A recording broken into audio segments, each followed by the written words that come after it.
Rooftop Sports welcomes you to a special presentation of the National Football League.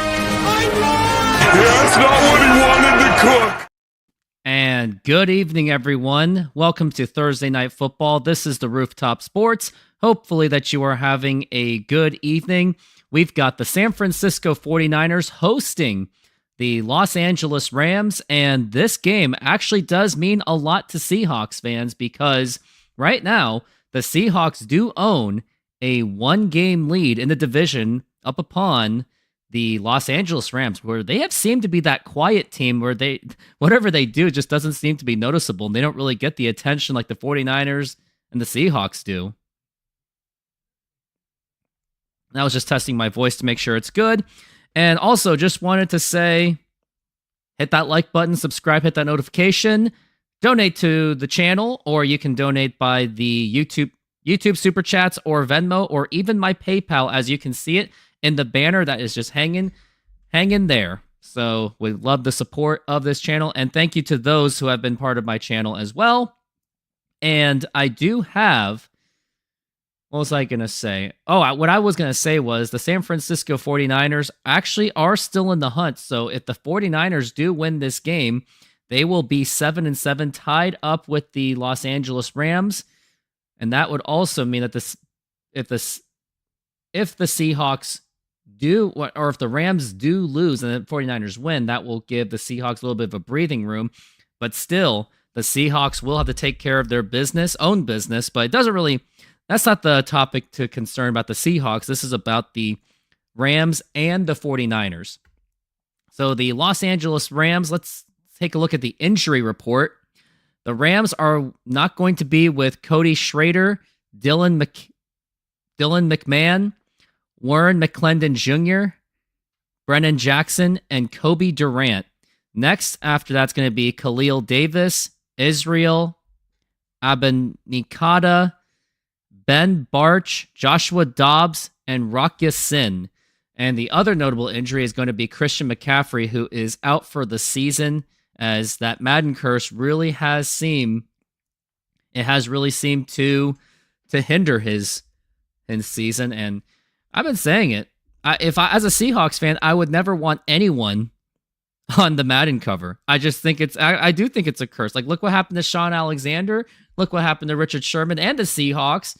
I mean, Sean Alexander, he pretty much disappeared after being on that Madden cover. And then the Seahawks lost in the most humiliating way.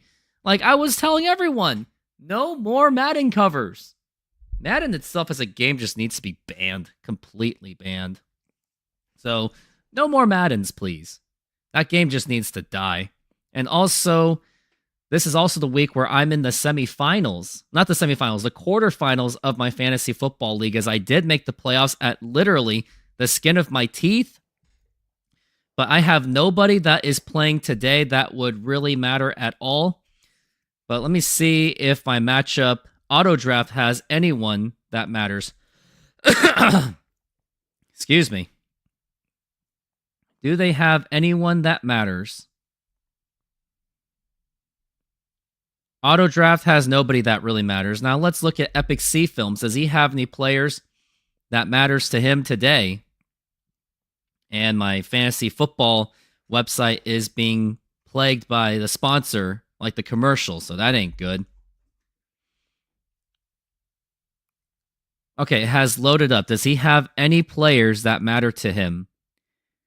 He's got Isaac. He's got the running back, so... He does have someone that does matter. And speak of Epic C Films, he's actually going to be here today.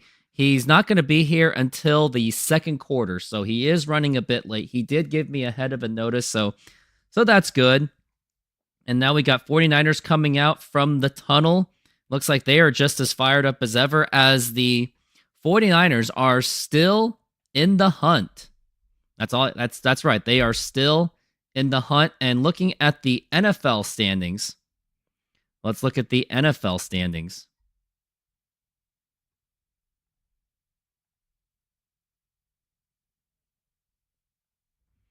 All right, the NFL standings. Here's what we've got in the division. In the NFC West, we've got the Seattle Seahawks.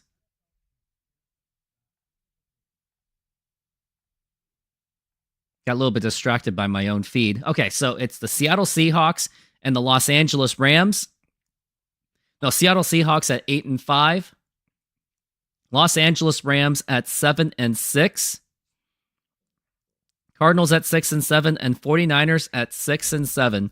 So if the 49ers win this game, they will still very much they'll be somewhat in the hunt. They'll be 2 games back, and also the Rams. And now let's look at the playoff picture. In the playoff picture, here's what we've got. Detroit Lions at the 1st seed. Philadelphia Eagles 2nd seed. So Lions still have a lot to play for. Seattle Seahawks as the 3rd seed. The Tampa Bay Buccaneers, excuse me. Tampa Bay Buccaneers will be the 4th seed. The Vikings as the 5th seed. And the Green Bay Packers as the 6th seed. And the 7th seed now belongs to the Washington Commanders. And then teams that are still in the hunt. Surprisingly, Carolina Panthers at 3-10, Chicago Bears 4-9, Dallas Cowboys are still in it 5-8, New Orleans Saints 5-8, San Francisco 49ers 6-7, Cardinals 6-7, Falcons 6-7, Rams at 7-6. So those are the teams that are still in the hunt. So Rams have a very critical game. They have to win in order to stay alive for the division and for any kind of wild card implications. And if the playoffs started today, the Seahawks would be hosting the Green Bay Packers, and the Rams, if they can squeak into the 6 or 7, they'll play either the Philadelphia Eagles or the Seattle Seahawks. And strangely enough, the Seahawks are actually 0-2 against the Los Angeles Rams. They lost to the Rams in the wild card round. They lost in the 2020 NFL season wild card, and also gotta play the game. Okay, they lost to the Rams and also in 2004 in the wild card round when both of them were at home. Strangely enough, and both of the times the Seahawks were division winners in their division.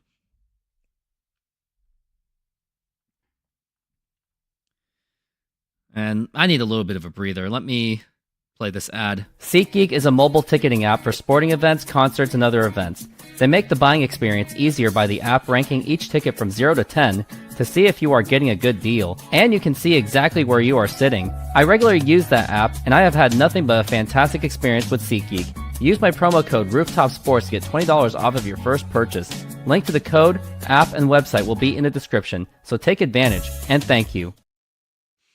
Yep, use that promo code RoofTopSports as you see it in there to get your $20 off. And we've got Al Michaels. He's on the call, just waiting for this game to begin. I wonder what they're talking about right now.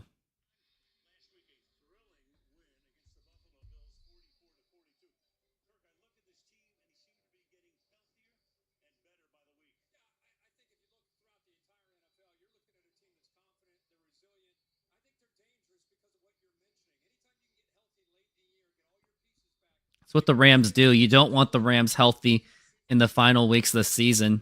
And also the Seattle Seahawks will be playing at Los Angeles, so there could be a lot of implications in that final week of the season. 49ers injuries have been very noticeable, but they are still in the hunt.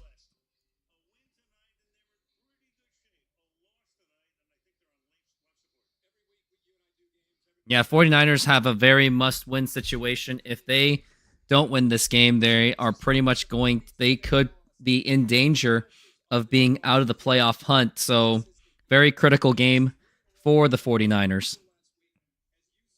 And quarterbacks are going to be Matthew Stafford against Brock Purdy.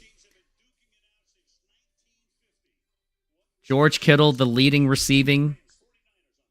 receiver for the 49ers. Still waiting. Still on the commercial break.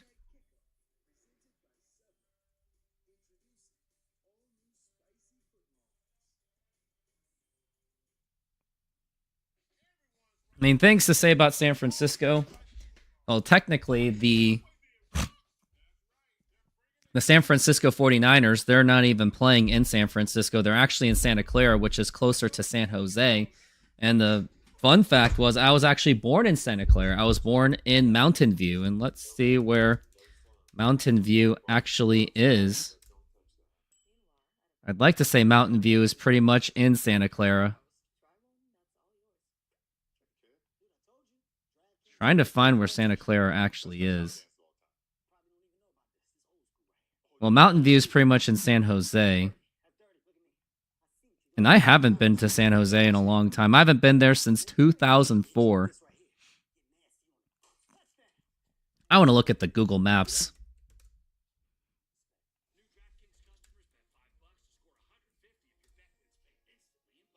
Santa Clara, California, and Mountain View, California. They're about 37 minutes from each other, so yeah, technically I was pretty much in... I was pretty much born in Santa Clara. I mean, Mountain View pretty much is... It's all within the San Jose. It's crazy to think that I actually did live there, and had I lived my childhood in California, I probably would have been a San Francisco 49ers fan or maybe a Raiders fan. But based on the fact that I was born in Santa Clara and growing up in San Jose, probably would have been a 49ers fan. That probably would have been torture, just knowing that 94 would have been the last time the 49ers won their Super Bowl. And I wouldn't be dwelling about that. Well, at least we won 5 Super Bowls right now. I wouldn't be that guy. I would just be embarrassed. Like, I would have been the biggest Jed York hater, the current owner of the San Francisco 49ers, and he got lucky that he even got a decent management out of John Lynch and coached by Kyle Shanahan.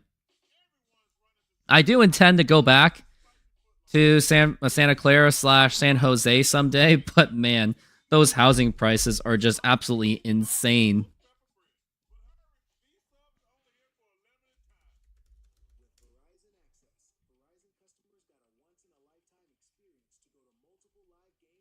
Like, for example, a house in Mountain View, California for a Rambler, that's...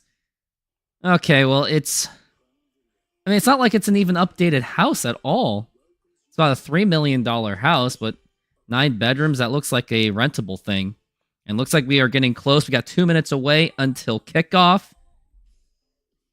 Until football. We are in Levi Stadium here in California. And they're playing the wrong music. They're playing California. That's more of an LA music, not really a Bay Area music. The music being played by Tupac, but California.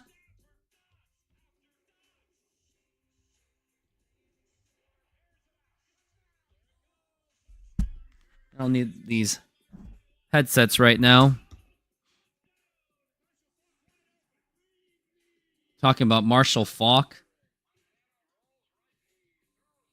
Talk about old Rams teams.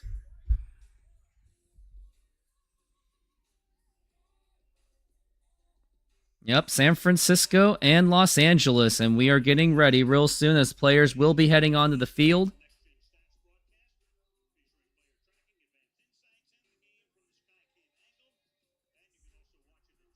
You can watch it in Espanol. Sleepy, how's it going? It's been a long time since we've been talking. It's been going good. How do you feel about the Mariners? I don't know. I don't know how to feel about them, but it looks like, according to Adam Jude, paramedics arrived on scene after Mariners president of baseball operations, Jerry Dipoto, fell awkwardly off the temporary slide in the lobby and was knocked out cold. Sources say Dipoto has been using the slide for hours on end, even ignoring calls to continue sliding. That does not make me feel good at all. So he was kind of slacking on the job. And where's Justin Hollander? I think that's going to be another story that I am going to have to talk about. Ugh. Jerry Dipoto, what are you doing? You're supposed to be making deals, not playing on these snow slides. Unless that was like your few minutes of things, but you were ignoring phone calls. I think this is a fireable offense. Anyways, we got to get back into this game. Seahawks 8-5, Rams at 7-6, Cardinals 6-7, and 49ers sitting in dead last at 6-7. And we got Evans for the kickoff, and this game is underway, brought to you by SeatGeek. And 49ers are just going to take the knee, get the free 30 yards.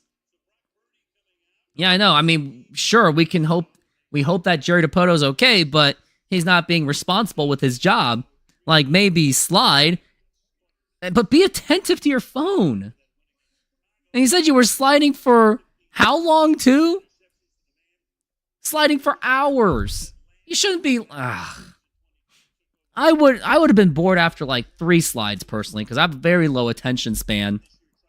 Anyways, football game to cover. Got Brock Purdy as the quarterback, and I believe he just signed an extension for the San Francisco 49ers. We got 1st and 10 at the 30, man in motion. He's got a fake handoff, and that's going to be incomplete, and that was intended for Deebo Samuel.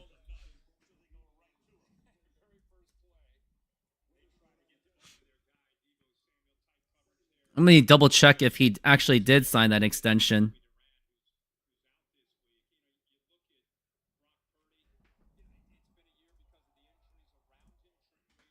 It's going to be 2nd and 10. It says he's expected, but nothing seems to be confirmed. And now we've got a handoff to the running back. This is the backup for Christian McCaffrey. He only gets 1 yard. And that's Epic C Films. And I know that he wants him to play very well to get him into the semifinals. And actually, for my fantasy football league, it's his very first time. And if you want to get more information on my fantasy football league, join my membership for just $5 a month. Been doing fantasy football recaps every single week, so you can get more information. We've got a 3rd and 9. San Francisco is going to have to convert, or so much for returning the ball first. We got 3rd and 9. They are on their 30 still. Haven't even moved much at all. Only 1 yard. 5 seconds left on the play clock. Here's Purdy. He's going to look to pass, and he's going for a big pass, and this is going to be way incomplete. Ball intended for Kittle, but we've got a flag. Looks like a possible pass interference play, so let's find out what the referee is going to say. Oh, no, it was penalty against the offense. And now the 49ers are forced to punt, and now the Rams are going to have an opportunity to capitalize on 49ers failing on their initial drive, where it's going to be Matthew Stafford. Matthew Stafford has been one of the better quarterbacks in the NFL, and got even better when he was with the Los Angeles Rams, as he actually did play with a better Super Bowl winning team. At the time, the Lions weren't so good. We got O'Donnell going for the punt, and the punt has been done. Not a very good punt at all. Michael Dixon's laughing at him right now for that one. And now we got Matthew Stafford onto the field. That was just almost 57 seconds, and that's how long the 49ers had the ball for on offense. Matthew Stafford, 3,303 passing yards, 19 touchdowns, and 7 interceptions. He's gone 4 straight games without interception. Lions Matthew Stafford, he would have thrown interceptions. He throws interceptions pretty much every game. Now we got a 1st and 10, and ball on around the 30. It is the 30. Man in motion, Cooper Kupp. The handoff to that running back, and he's got a hole, and that's going to be at least 5 yards. That was Williams with the handle. Sleepy, my thoughts on the possible Luis Castillo trade. My thoughts on it with the rumors. I wanted it to happen. I'm perfectly okay. I'm okay with the Seahawks and the Mariners trading away Castillo if it means to get a bat. The question is, they'll have to find a solid 5th starter. That's the question. Will it be Logan Evans or Emerson Hancock? As we got a 2nd and 4. Sorry to interrupt myself. And now we've got another handoff to running back, and he had a hole, but then he tripped on himself. And now we got a flag, and I wonder what this flag's going to be about. It's got to be probably an offensive holding is what I'm thinking.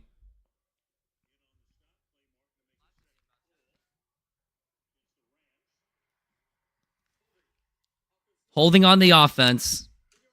10-yard penalty. We're going to replay 2nd down.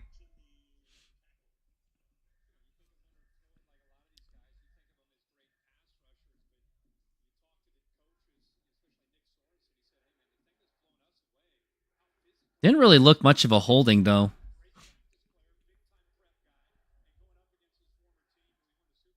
Got 13-19 left. Got 2nd and 14 as they have lost 10 yards. Matthew Stafford calling for the motion on Cooper Kupp as he gets to the right. Now here's Stafford looking to pass, got plenty of time, and that is going to be incomplete. Ball intended for Cooper Kupp, and that was nearly picked off. Now going to Castillo, I do think the trade's necessary. I mean, he's pretty undervalued right now because Luis Severino going to Oakland, we got vastly overpaid, and now because of that, they have this pretty much similar numbers. If not, Castillo might have a little bit better numbers. He's actually now undervalued. We got 3rd and 14. But if the Mariners are going to trade Castillo, they better get a lot in return. They got to sell the idea that he is still a good starter in the prime. Got 3rd and 14. 49ers fans are loud here. Stafford, he's got time. And now here is the missile, and that's going to be incomplete. Ball intended for Cooper Kupp again, and the 49ers were able to get the stop. 4th and 14. And now they will be forced to punt. Camera's looking at Sean McVay as he does look a little bit concerned, as he should be.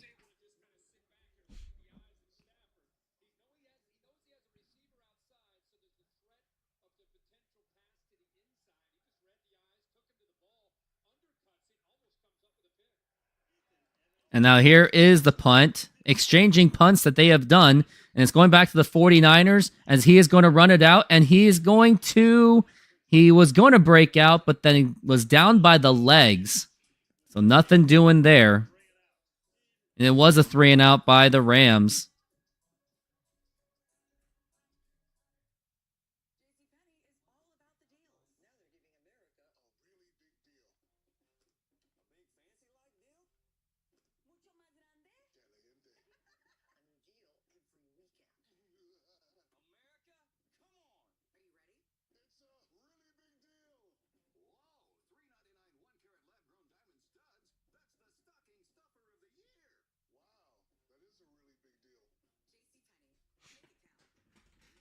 Well, let's play another ad.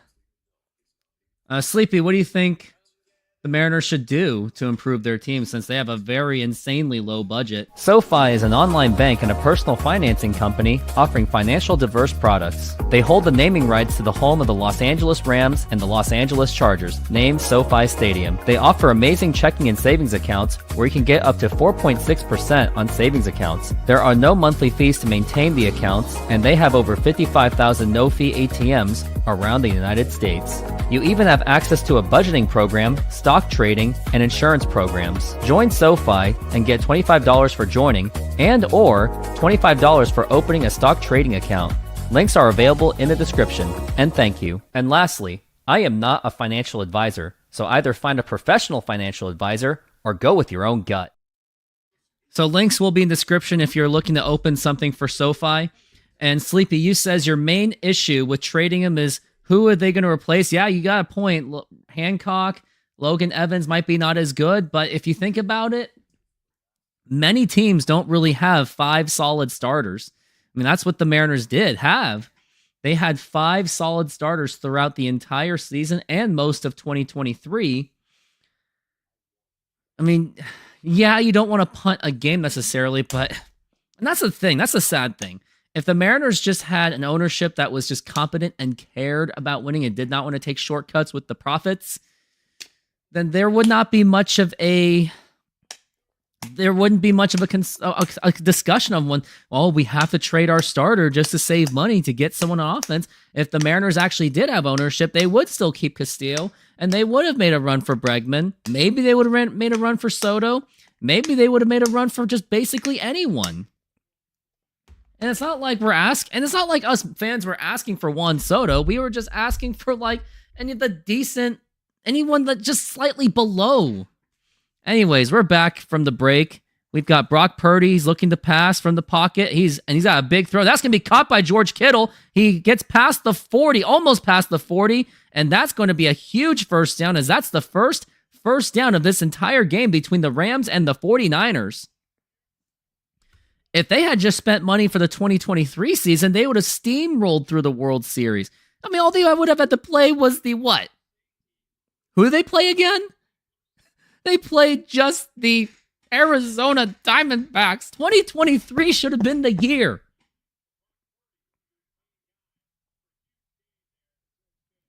And now we've got 1st and 10. And we got a handoff to the right. Oh, he basically bumps into someone. That was nearly like a butt head kind of tackle. Not good.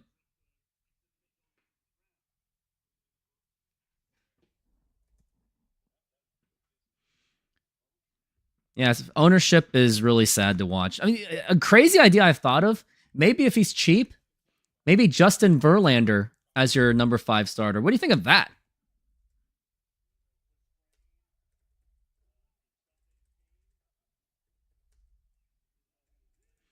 And now we've got 2nd and 9. Looks like we got an audible going on. And then we got handoff to the running back, and he's not really getting much yards. That's going to be about a 3rd and 6.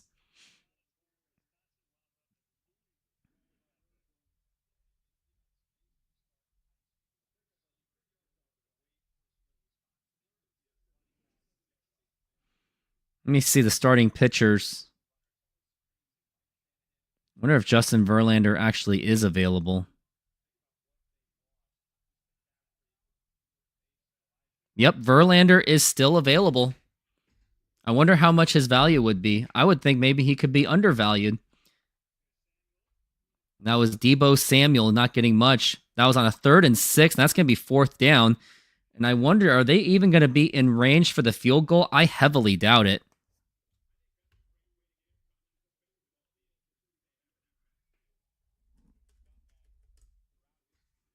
It's going to be 4th and 4. And looks like they are going for the field goal. Maybe I should have got the Rams kicker or 49ers kicker instead. It's going to be a 53-yard attempt. This is to put the 49ers on the board.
Yes, it did freeze. Yep. That was pretty embarrassing. Now I'm trying to get my... Looks like my router was off because it's on... I put it on direct connection. So that was kind of embarrassing. Maybe I need to upgrade my router. JV would be fine as a 5th starter. Yeah, of course he would. He's 42 years old. But the question is, how much would he be worth is the question. How much... But I think the Mariners should go for him. Yeah, the stream did froze. Mine did freeze for a moment. But thanks for bearing with me. And now I'm resetting my Eero. It's my router. Yep, Rooftop is back. I am back. Also, I'm going to be recording a show with my friend, what's his name? Jay Trident Podcast. I will be doing a show with him.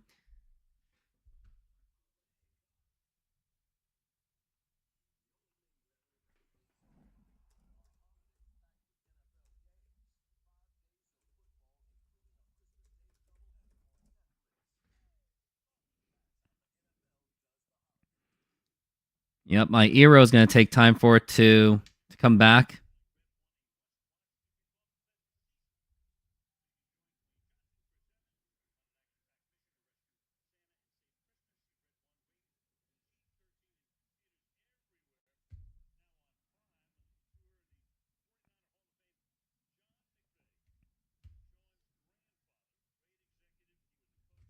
And we are back from the break. It looks like my internet is back on the direct connection, which I absolutely need. And it looks like the Rams are going to take it out, and they are going beyond the 30, so it was worth not taking a knee.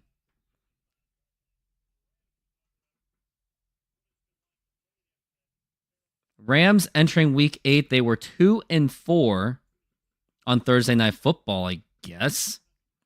There were Cooper Kupp. 5-2 since, which has been very unnoticeable. You would watch Jay all the time, always like the live stream play-by-play y'all would do for the Mariners games, which I still want to do. And now we've got Stafford, and now here's the pass, and that will be met immediately with a tackle, but they get 7 yards out of it.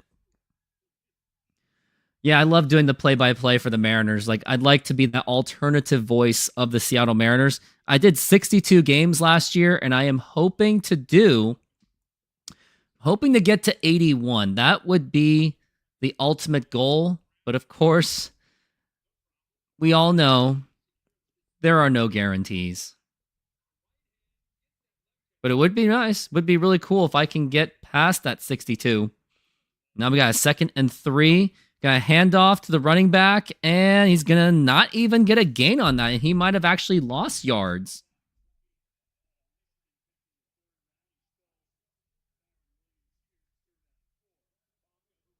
Got a 3rd and 4. Looks like 49ers defense is actually playing a bit decent.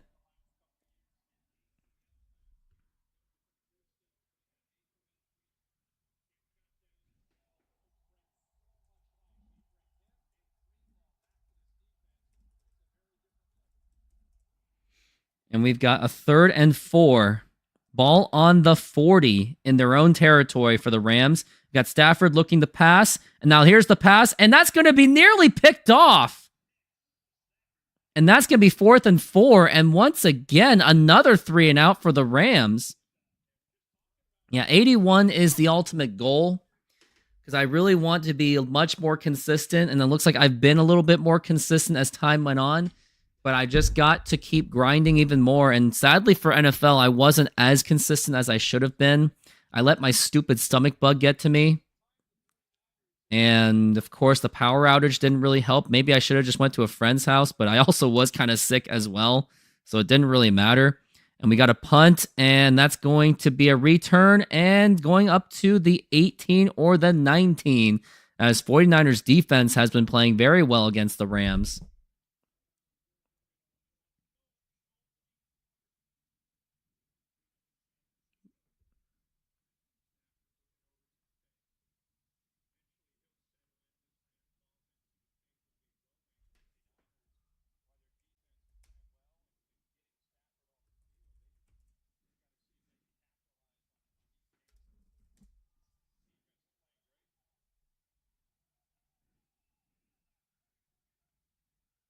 So we got a 1st and 10. Got Brock Purdy. He is awaiting. And now here's handoff to that running back, and nothing happening. The 49ers run game is just sloppy today. But that was actually Deebo Samuel, so he's not a running back anyway.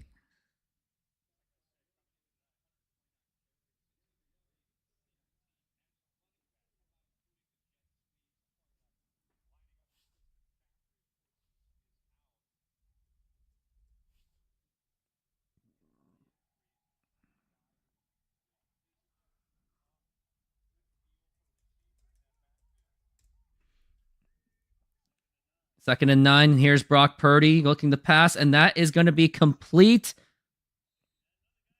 And it's going to be a 3rd down.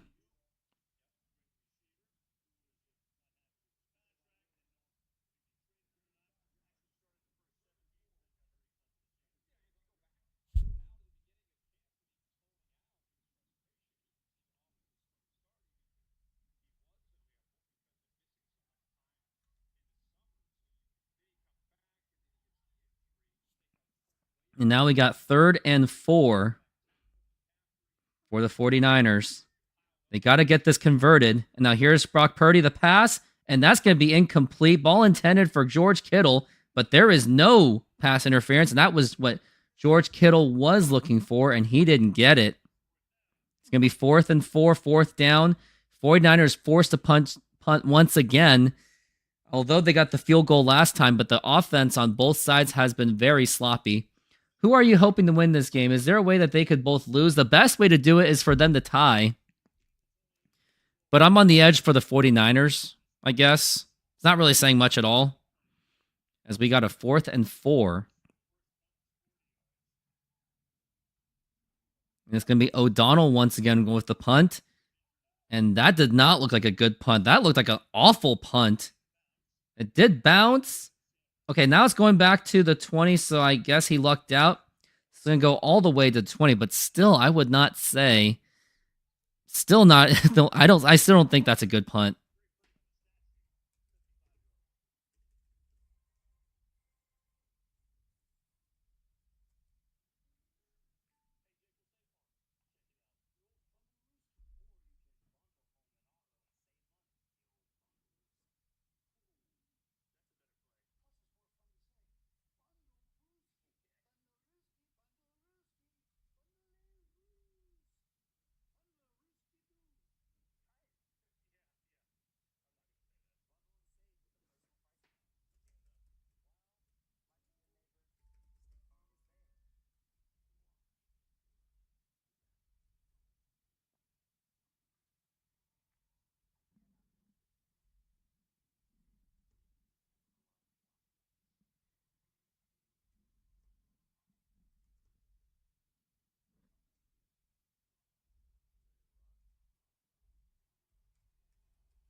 Oh, commercial break it is.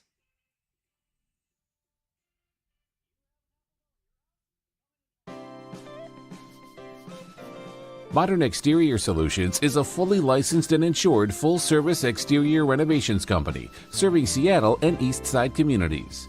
We know that a home is one of your most important possessions. That's why we're committed to providing high-quality, affordable home renovations for each customer's individual budget. We're diverse enough to meet the challenges of any project you put in front of us. Our workmanship minimizes the use of third-party services, and our team works together to meet all your deadlines. Anytime there's a challenge, we work with you to find a solution. We're proud to work with distributors of quality brand products with durable, ample protection from the elements for a variety of applications, including James Hardie siding and trim. Talk with us today about your project's needs, and we can help you solve all the challenges along the way.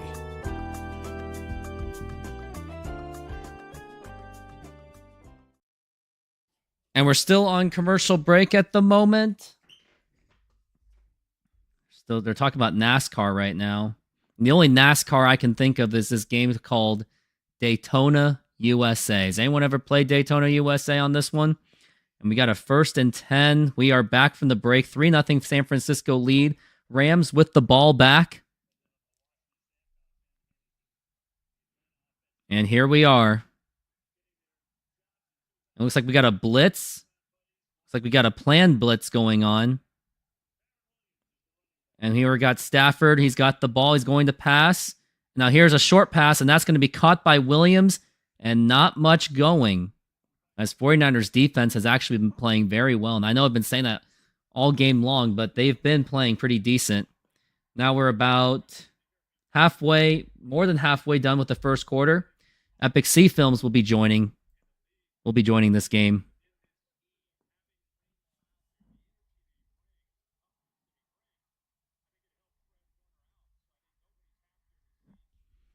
And we got 2nd and 6.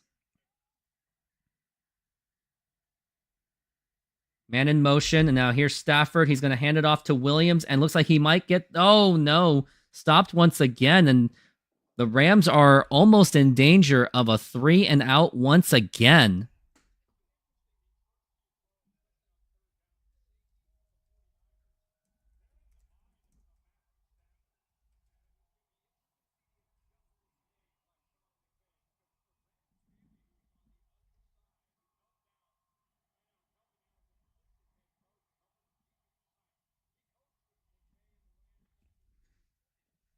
And now we got 3rd and 3.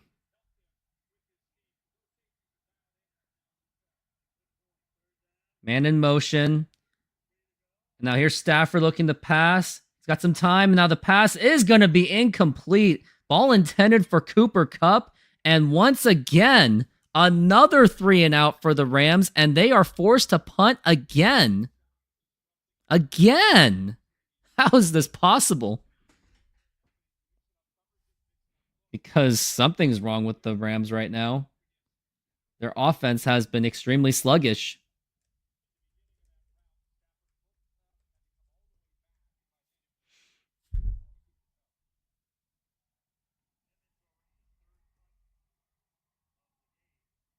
And now we got Evans.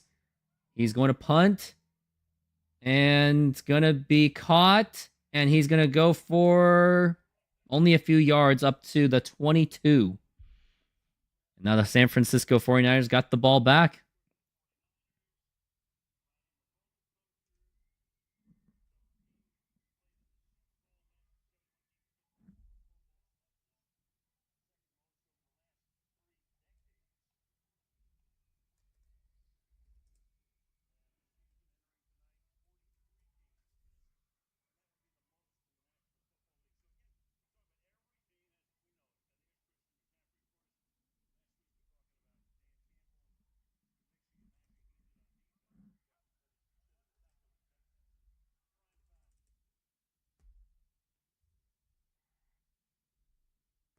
Now here's Brock Purdy looking to pass, got some time, and now here's the pass, and that's going to be caught, and that's going to be a first down. That was for Jennings getting the first down.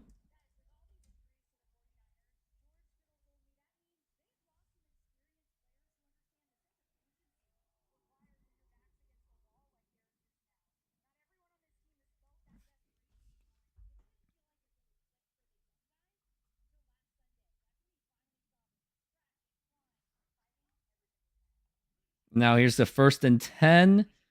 And that's going to be a jumping pass, and that's going to be complete. It's going to be a 2nd down.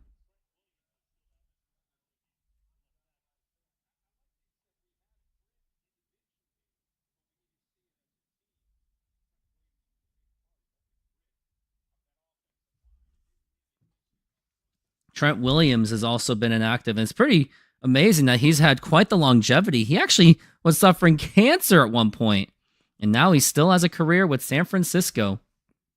Yeah, we can only hope the Rams play like this, but the difference is they're going to be at home. And we got the running back, and he barrels his way for a first down. Wonder how Epic C Films would feel about that one. Only has 0.5 points, so not good for Epic C Films. He definitely got lucky on that. He definitely got lucky with him in the previous week. Looks like I got more people coming in. Put yourself on the comments. Donate to this channel to help this channel. Or simply just like and subscribe. And now we got 1st and 10. And then we got a man in motion, was in motion. We got another handoff to the running back, and he's getting just past the 50. So now the 49ers are in Rams territory.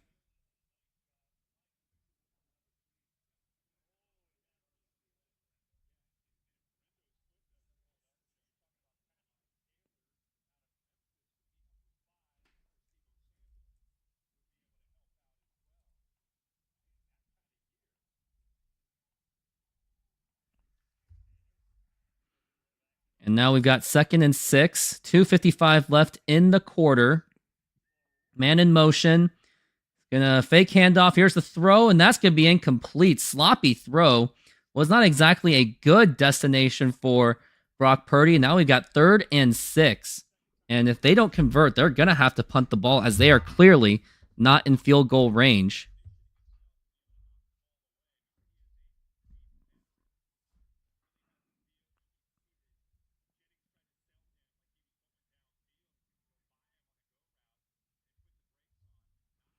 Third and 6. 3rd down conversions, they are 0 for 3.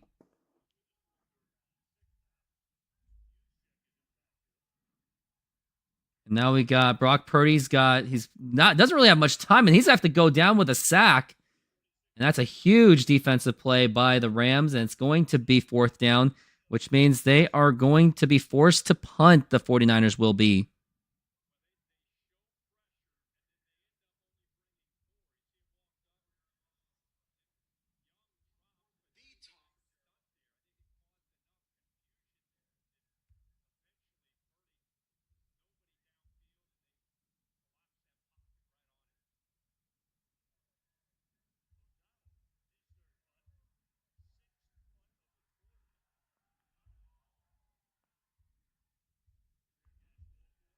And that's going to be to the 16.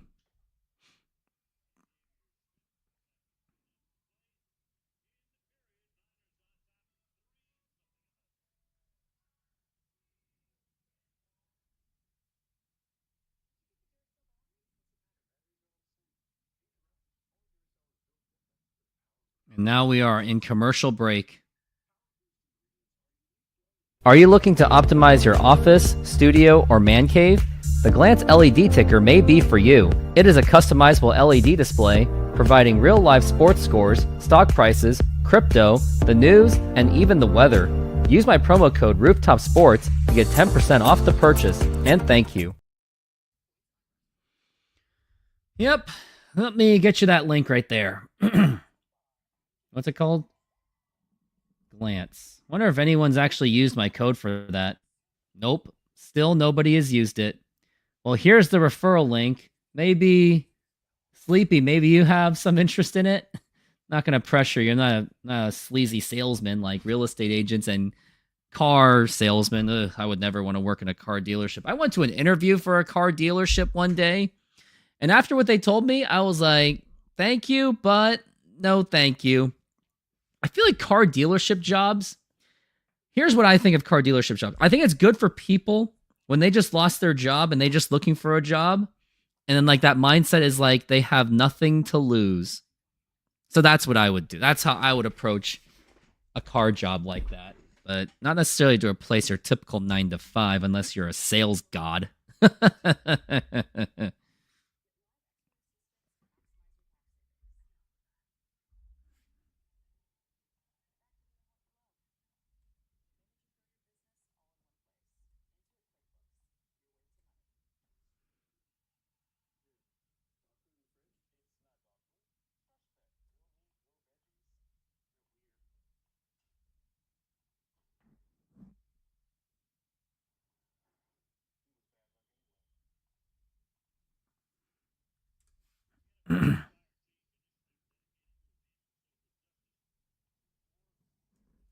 And we are back from the break.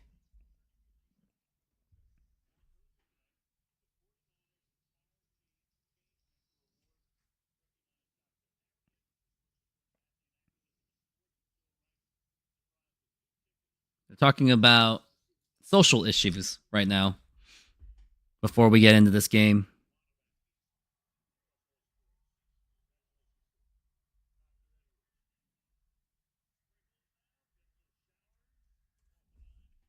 And now we've got a handoff from Stafford, and it's going to be a spin move, and not much done there. Rams have yet to convert a first down.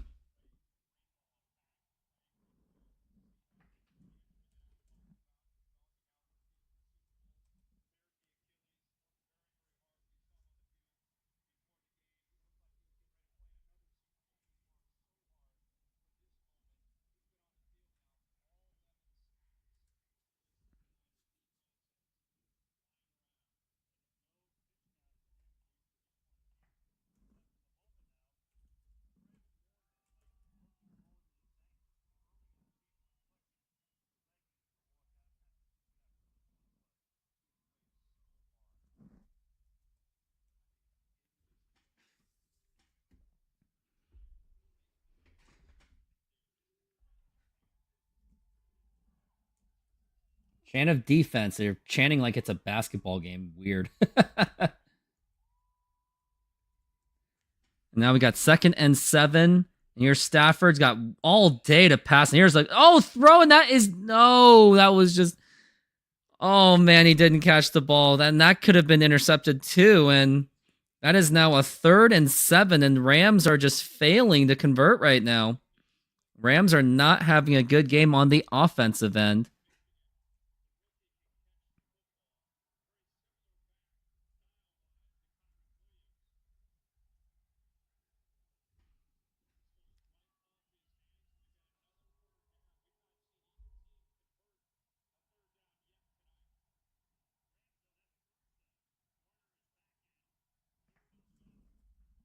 Got 3rd and 7.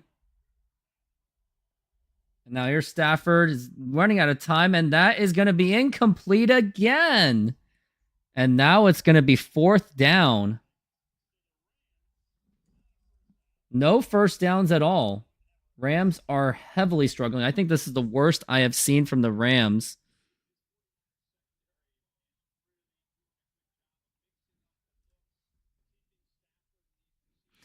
Also, in my other job, my partner, he's a Rams fan, so I'm kind of texting him back and forth a little bit.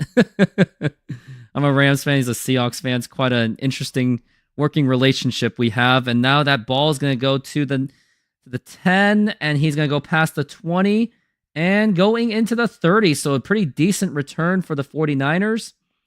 And we got 1:10 left in this quarter.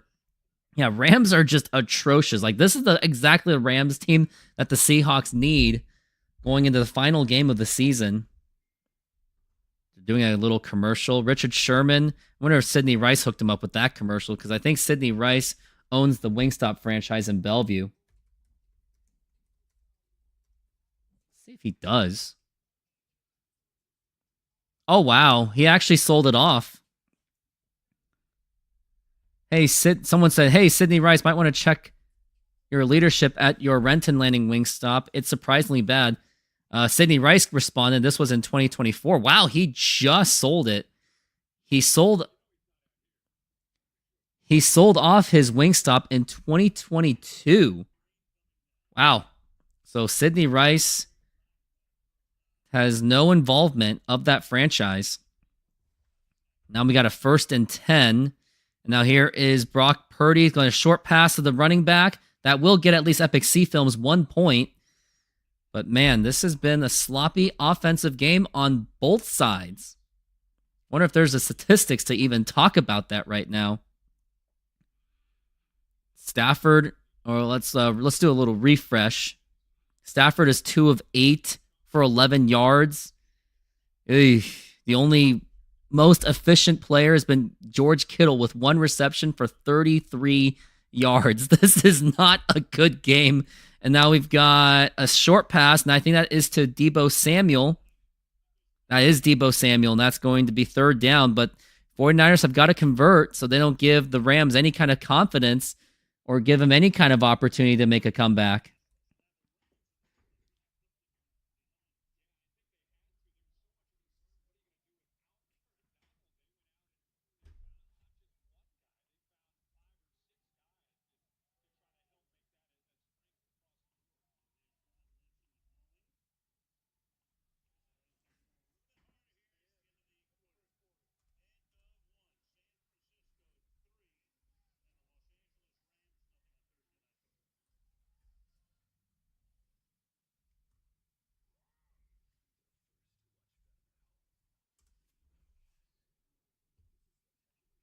And now they're going into the commercials. They're talking about Venom Last Dance. I watched the first Venom and I was like, nah. It was a bad movie. I didn't like it. SeatGeek is a mobile ticketing app for sporting events, concerts, and other events.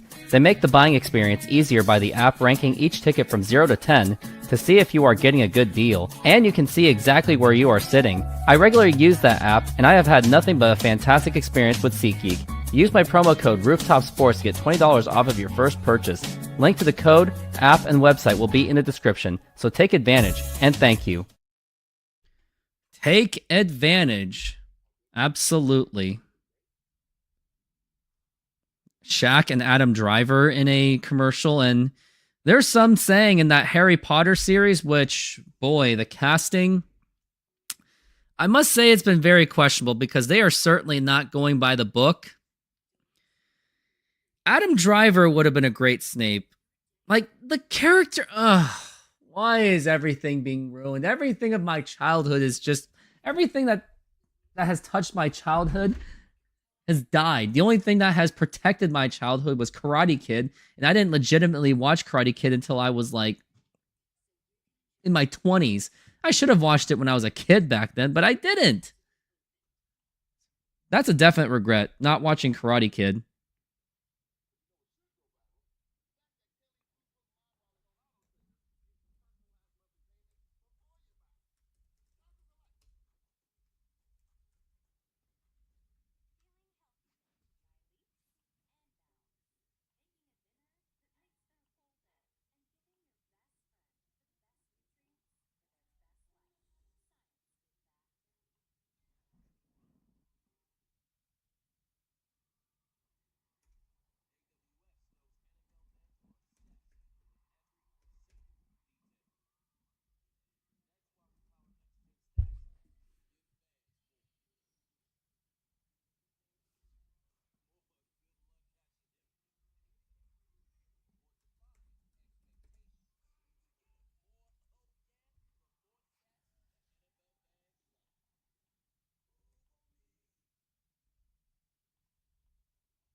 Now we got 3rd and 4. Now here's Brock Purdy's waiting. He's in man in motion. Now there's Purdy's looking to pass, got a flag, and they're just going to stop the play right there. And I wonder if this is a false start. Yep, false start on the offense. That'll do it.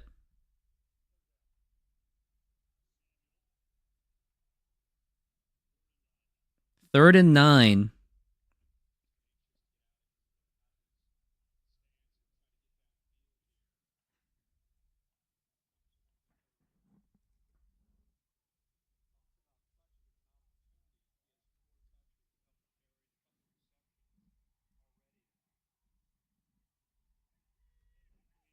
Now we got 3rd and 9. Here's Brock Purdy looking to pass. Here's the throw, and that's going to be caught, but a flag is down, and I wonder if this is going to be a holding call.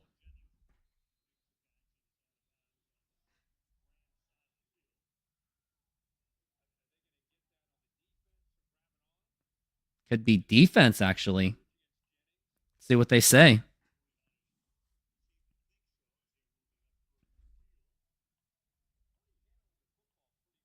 Looks like it is on the defense.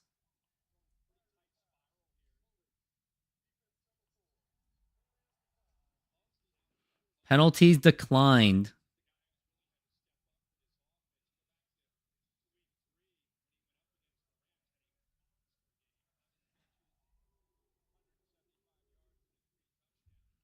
So it's going to be automatic first down. And looks like the rain is coming down here in San Francisco.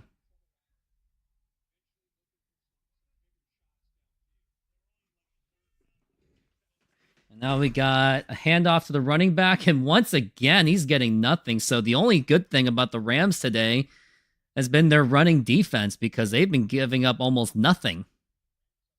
And now we're in the second quarter.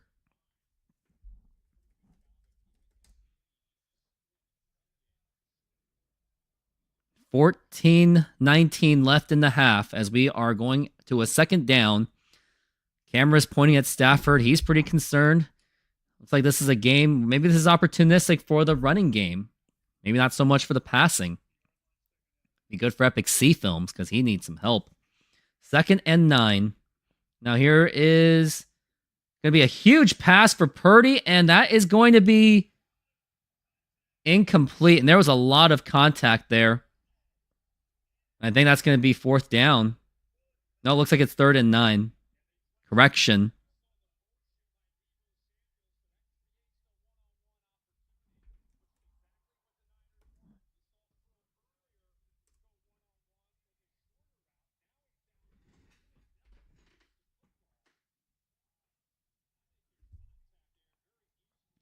They're saying that there should have been contact, some like possible pass interference, but it's not going to be given to them. 3rd and 9, 1 for 5 and 3rd down conversions for the 49ers. They're almost in territory. Here's Brock Purdy. He's got to pass something quickly, and did he get it? Nope, not going to happen. It's going to be 4th down, and looks like Rams are going to 49ers are going to be forced to punt once again. And what a game this has been, a game of nothingness.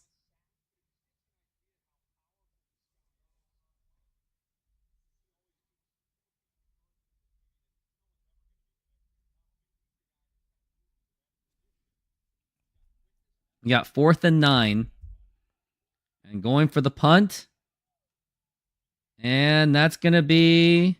Oh, right at the 2. So Rams are going to have a much more difficult time trying to get something happening on the offense. Oh, boy.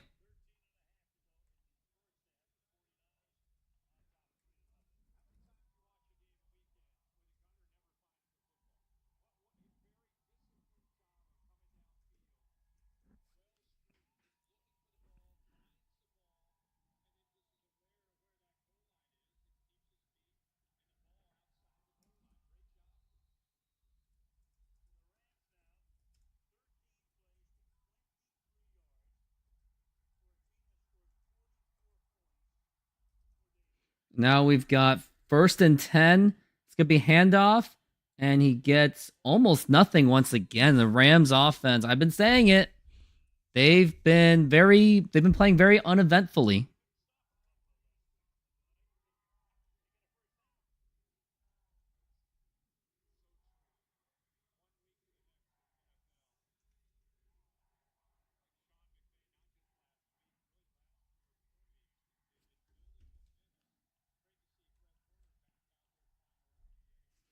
Now we got 2nd and 8.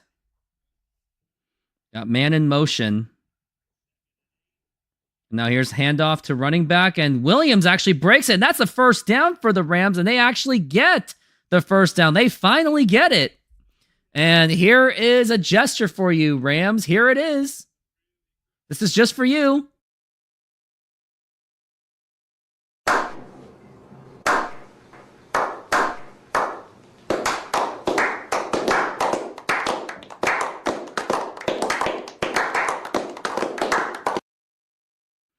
Bravo, Rams, bravo.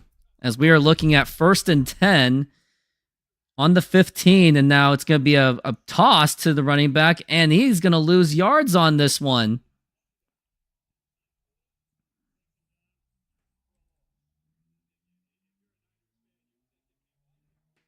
It looks like Epic Sea Films is on the way.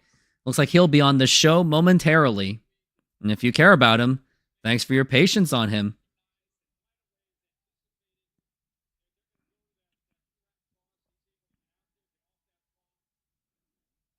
So yeah, 49ers defense has just been dominant today, but it's also because Rams offense is just garbage. 2nd and 12. And it's going to be another handoff to the running back and only about a few yards. A little bit surprised on that. I would have tried to pass on it, but I guess not.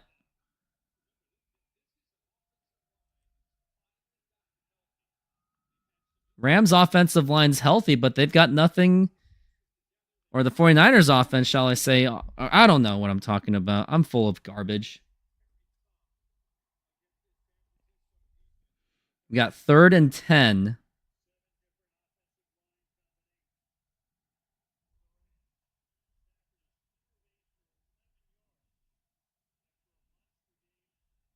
Now here's Stafford looking to pass. And he's going to go for a run. And will this be a first down? It will be on a 3rd and 10.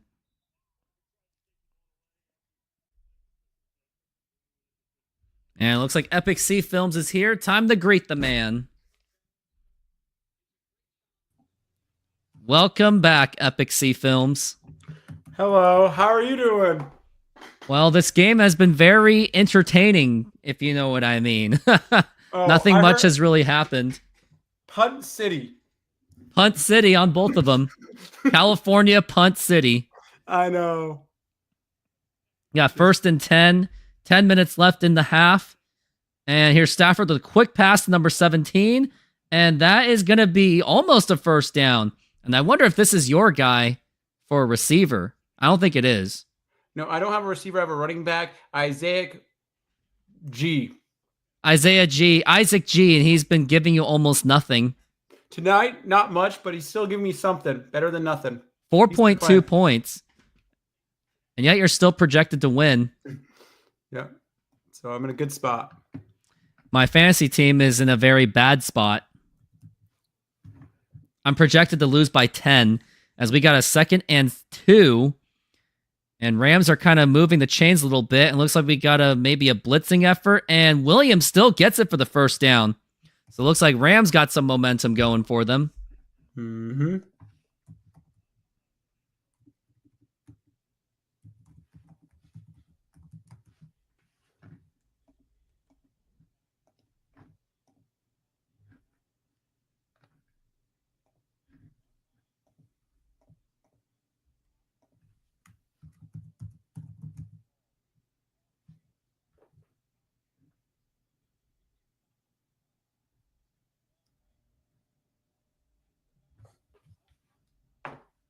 And now we've got Stafford looking to pass. Got some time. He gets hit. No, that's going to be incomplete. So how do you feel about both these teams so far, Epic Sea Films? I feel really good because the reason why I feel so good about this game is because of the fact that I think San Francisco is not as bad as what everybody says they are. Think about this. This year, San Francisco is still doing better than the year after the Rams won the Super Bowl, even with all the injuries. They both had a lot of injuries, but the San Francisco is holding up better record-wise. You think so, huh? Yeah. We got 2nd and 10, and they are still in the hunt, by the way. 2nd and 10, 8:44 left, And now it's going to be handoff to Williams, and he's been using him quite a bit because of the rain conditions, probably. But now they're on third down. He doesn't get much. But Rams are in a task, and I wonder if they're in the territory by now.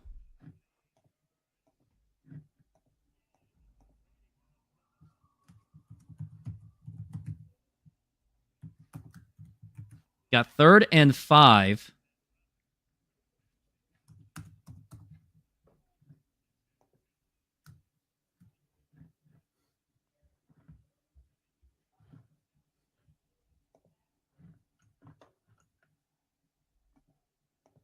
And now we got 3rd and 5 here. Stafford.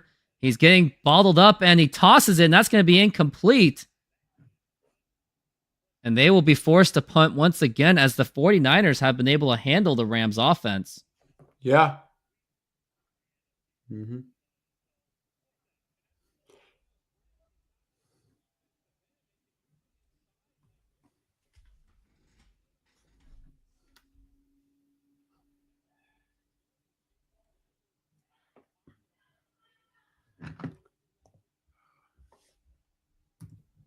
And now they're going for a punt. And that's going to go all the way to the 10. Is that the 10th punt yet of the game? Pretty much. This has been just a punt fest, to say the least. Yeah, I know. It's been crazy like that.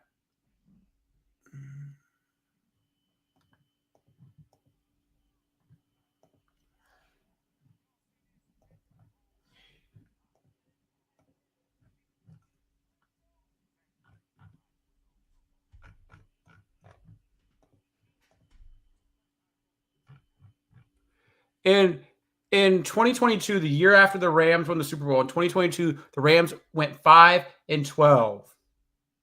The season after that?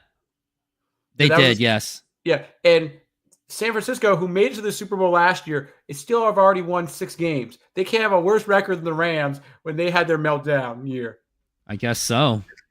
So that's an interesting thing I always have to think about is like, you can't say that their meltdown was as bad because they've actually made 1 game better so far. They won this game. They're 2 games better than the Rams were. That means, is this coach better or is this coach worse? I wouldn't know. You could almost say this coach is better because even with the injuries, they actually were able to maintain better than Sean McVay, Kyle Shanahan. Kyle Shanahan has been doing a fantastic job, I have to say. But if he wasn't for his first couple seasons, if they allowed him to get past his first couple seasons, he wouldn't have been considered a good coach. Because his first couple seasons weren't the greatest.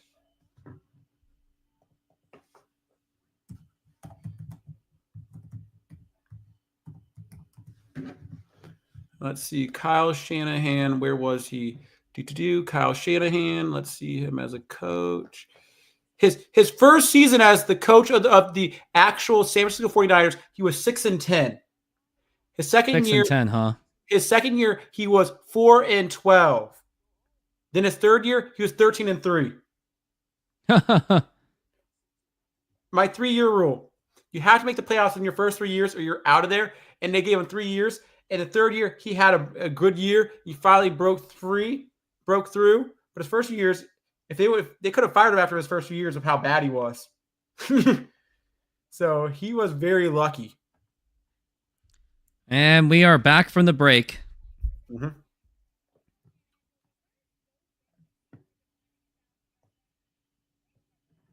They're not really. They're talking about things I don't really care about.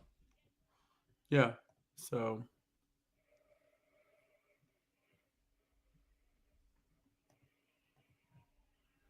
Team standings. Let's go to this. Let's see where they're at. They're at 6-7 right now. Let's go to here. Go to.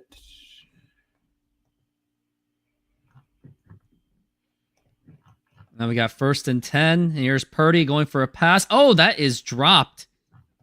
It's going to be 2nd and 10. Mm-hmm.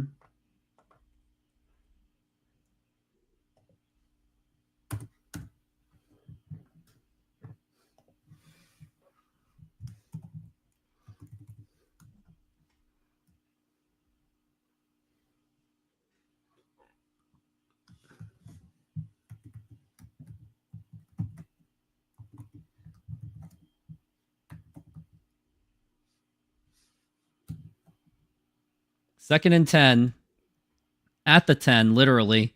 And now Purdy hands it off to your running back, and that is going to be only like 2 yards. It's not really doing for you much, Epic C Films. But it's just enough that if he gets more than 5, that's better than what Swift did last week. So I guess so. So if they can at least average somehow around 10 points, that's not bad for a running back. Any little yardage every time they run the ball, let's say they get 20 carries. If they run for 2 yards per carry, that's good enough for me to get, 10 points or something? Something like that. I don't even know.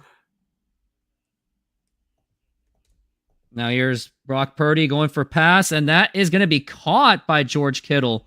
And that is going to be a first down, and it's pretty rare to see a first down throughout this game. Oh, we got Roger. Roger has joined this. True, 49ers are a good team, even if the record doesn't show it. Do something, 49ers. Wow. Difference is Rams won. They can melt down all they want the next year.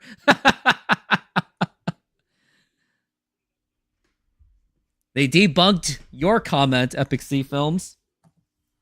And now I got Brock Purdy. He's going to hand it off to the running back again. Can he get a big? Nope. No breakaway on that one. And he's breaking ranks on you, Epic C Films.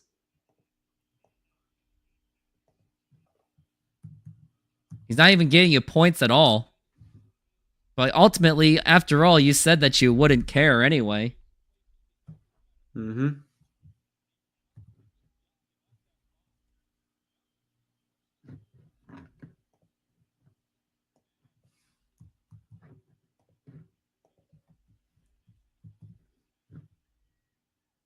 And now we got Brock Purdy with no running back. And now here's a big pass, and that was quite a bit of contact. I wonder if that could be a pass interference. Nope, nothing doing. Mm-hmm.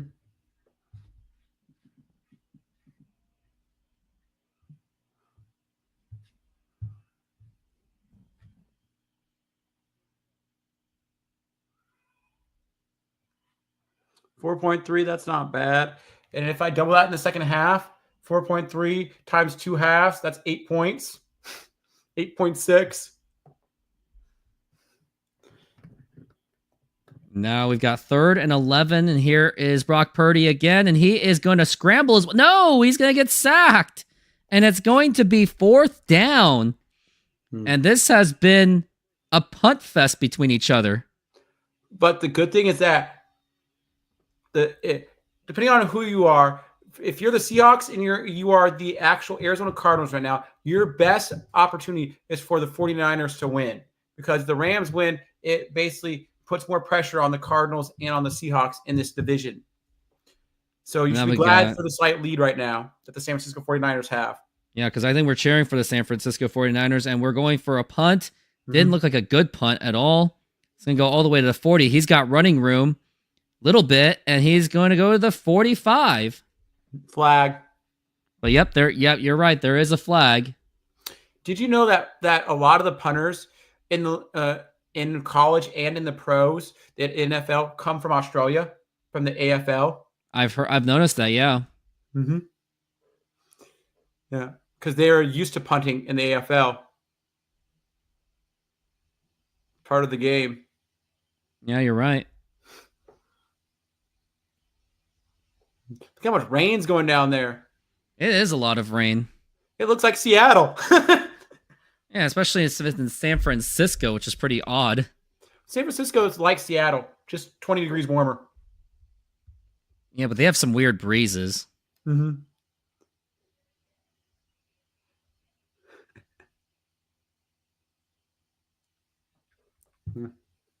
How's your fantasy basketball team doing this week? I mean, it's been we're all getting hit pretty hard because of the NBA Cup. Not even the NBA Cup, but what's really hurting me also is the fact that it's like you can't always predict how your team's going to fare and if your player's going to overperform or underperform and injuries. You know, you got to deal with what you can deal with. And like you said, it is the NBA Cup, and some teams are not playing as many games this week, so you are getting kind of screwed in fantasy this week. Unfortunately, like me, so. I'm only going like 1-7 right now.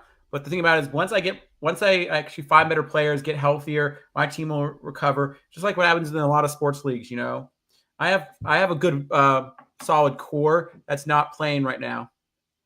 Yeah. So once I get them healthy, which is be like mid-January, I should be competitive. If I could stay in the 8th spot still today and still keep going in 8th, and then all I need to do is just get my team healthy, I'll move up into and I could potentially end up in 5th place by the end of the season. Mm. Hey, I'm doing better than you right now. Did you have to bring it up on me? Well, I'm half a game better than you in the standings based on finishing of last week. So, ouch. And I've had a lot more injuries than you. So, thanks for reminding me. Yeah, that week 1 where you beat me by was it you were 4-2 was it 4-3-1? You just barely beat me. That still didn't affect me. It should have affected you. You really love it, don't you? What? My defeats.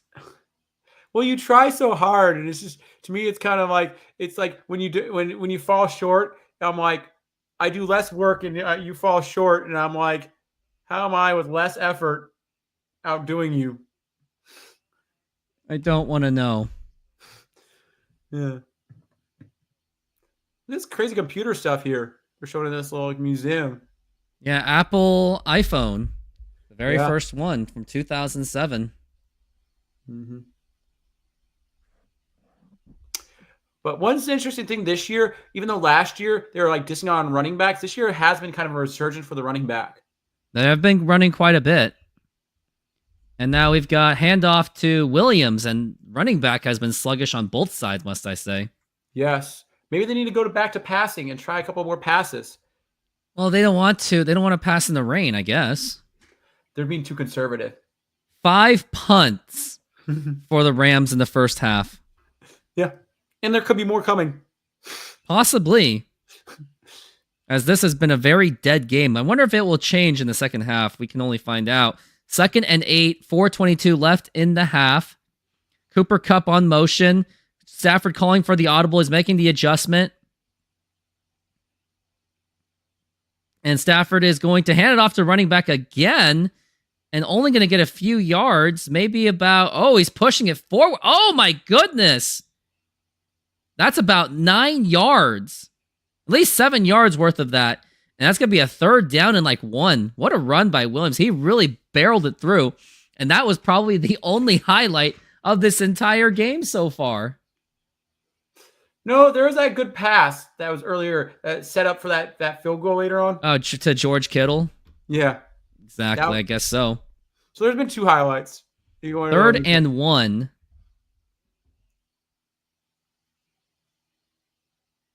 Man in motion, Cooper Kupp. He's going to hand it off to Williams again. And that's going to be a 1st down. Mm-hmm. Has any of the punts been exciting to you? Has there been any good punts? Not really. There was that one punt that went really lucky for the San Francisco where it bounced. If it bounced over the heads. It bounced and it kept going and rolling. That was a really pretty good much. one. And then there was a 61-yard field goal punt. The 61-yard punt, that was pretty cool. The long one that one was. The line drive. You know why nobody's watching this game? Why? Because it's raining? No, because it's a game where nothing's really happening. Yeah. But there's a lot of implications on this game. It is a lot of implications because, the Rams want to keep that neck and neck with the Seahawks, and San Francisco wants to at least have a glimmer of hope to make the playoffs. Exactly. Yeah.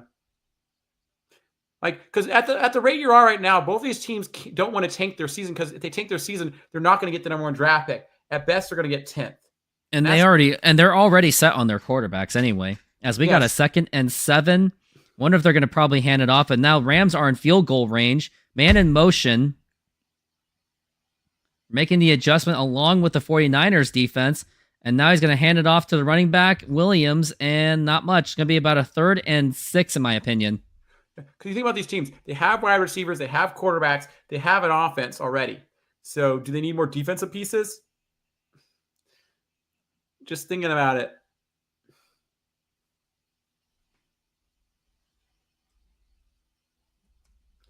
Because you think Stafford plays till he's, what is he? He's what, 36 or something like that? He plays for another 4 years and then he retires? Yeah, pretty much. Plays till maybe he's 40 years old and then retires? Because a lot of quarterbacks retire between 39 and 42. So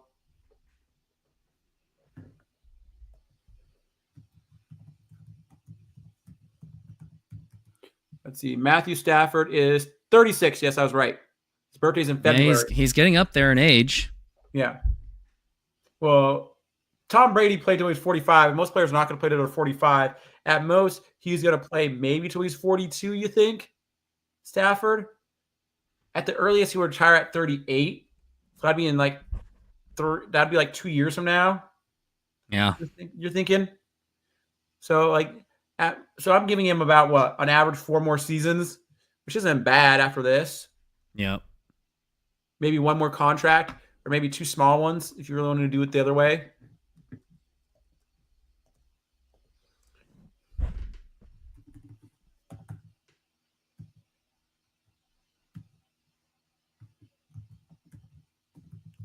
How old's Brock Purdy? Brock Purdy is 24. He's a young man. Yeah. They say he's 6'1". He looks shorter than 6'1". Really don't. No, I think 6'1" seems accurate. He just seems small for a quarterback. Well, compared to some of the other ones in the league, he does seem kind of smaller. But he's still 6'1".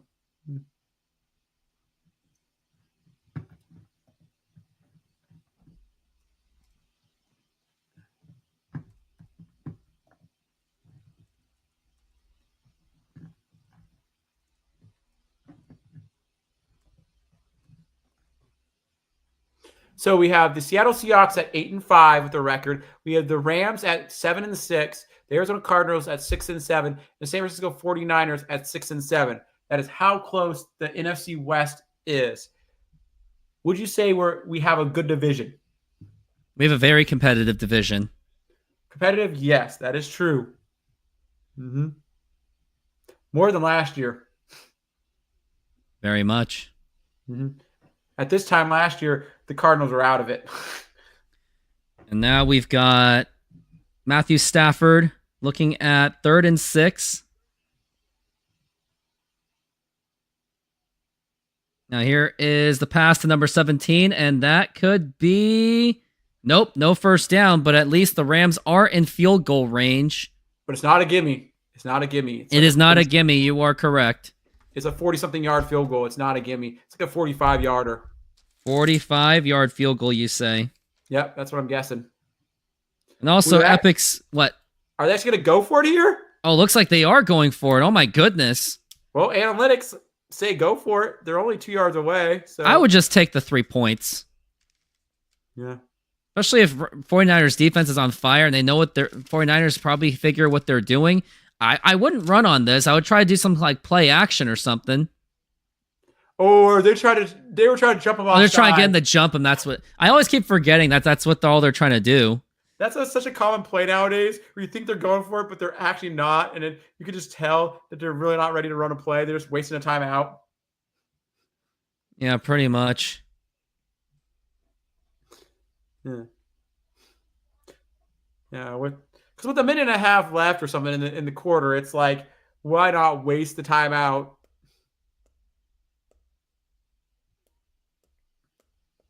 We got 4th and 2.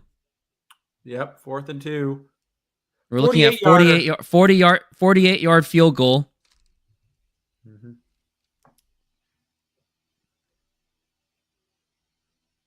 As we're looking at 15 seconds left on the play clock, Man's waving his arms for the 49ers defense. And now here is the kick, and that is going right through the uprights.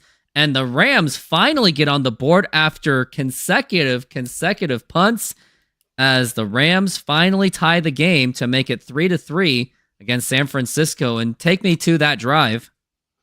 So through that drive, they used their running back a lot. I think because of the weather conditions, the ball is slipperier, and they don't want to like risk throwing a bad pass on the drive, so they can end up getting like intercepted. So they went for the running game, and it paid off for them because they stayed true to it. You keep doing something over and over again, eventually you might break free. Yeah, pretty much. And to them, it happened because the team's going to wear down over time. They're going to get tired. Defenses get tired over time, and if your running backs if you keep changing off running backs, you're going to stay healthier and more energized. Eventually, you're going to break free, and that's what happened to them. And they're able to get in field goal range, and they made a 48-yard field goal. It was truly a grinding effort. Yes, it was. They finally got on the board, so maybe we'll have a little bit more of a competitive game this time. But I don't know. Yes. Well, I think overall, if you actually took the NFL over the last, let's say, 30, since the 80s or something like that, you could say that the NFL average score, I bet, has gone up. I think scoring is up overall. So a game at halftime only being 3-3 is kind of low scoring in this era of football. 3-3. I mean, obviously it's low scoring. Yeah. But if you went back 30 years, 3-3 wouldn't be that low of a score. Nah. Like if you go back to the 80s or go back 40 years, they could see 3-3 would be what it was. So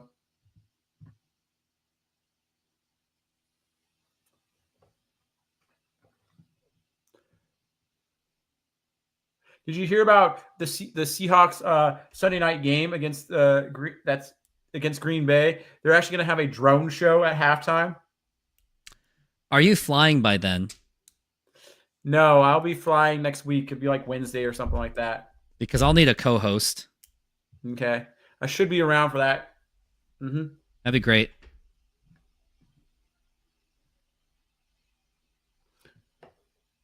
Whoa, that thing was slightly blocked, and I think he still made the field goal. Yes, it was. It hit his hand. It hit Whoa. his hand. And it still made it. Wow. He still made it. Wow. Elliott hit that thing. Elliott, man. That was wow. He nearly blocked it. I didn't see that in real time. And look at the turnout for the Niners. There's nobody there. A lot of them might have went to eat food. And eat food right now. No, I think they're all just bandwagon fans. Oh man, that's how cynical I am about it. Well, what's also interesting about it is that their stadium's not technically in downtown San Francisco. It's Santa Clara, basically San Jose. I was born in that area. It's a 30-minute drive from downtown or something like that. Wait, from San Francisco to Santa Clara? No. Yeah, it's an hour at least. It is an hour, you think? Let me check. No, I've been from San Jose to San Francisco. It is a long drive. Well, it's Santa Clara, so. And we're looking at second down. Time is going down. 49ers really need to score, and that's going to be incomplete. At least the time stops, but it's going to be 3rd and 4. All right, here we go. San Francisco it's at least an hour. Right now's traffic, it's an hour, yes. Yeesh. So yeah, you'd have to leave really early on a Thursday for Thursday night. Imagine being a Sacramento person. 2 hours and 15 minutes. Yeah, because it's 42.7 miles. So it is. Yeah. So it is farther than I thought it was. 3rd and 4. And now here's Brock Purdy again. And he's going for a big pass. And that's going to be incomplete. That's going to be 4th and 4. And you're going to be forced to punt. And both offenses have been playing awful today. Yes.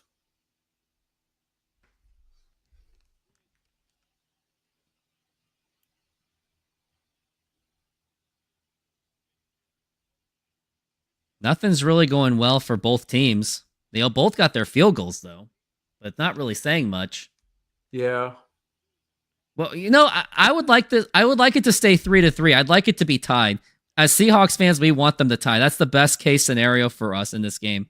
Other than, no, I want the tie. I'm cheering for a tie. Let's see here. Yeah, a tie would actually hurt.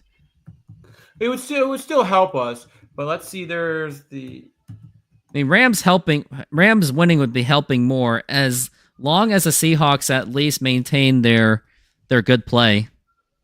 Yeah. So let's see if this game's actually a tie. How does that affect things in our division? Okay, so that becomes there. Then technically, let's say the Rams, and then because it depends on what other teams do, you know. Because you think Arizona's going to lose to New England in Arizona this week? You think? Wait, what? So New England's at Arizona this week. Do you think Arizona's actually going to lose at home to New England Patriots? Can't lose that game.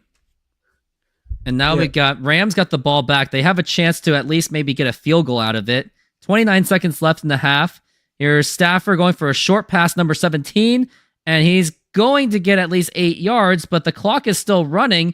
You got to call a timeout, and they are not even going to call a timeout. I wonder if they're just going to let the game go.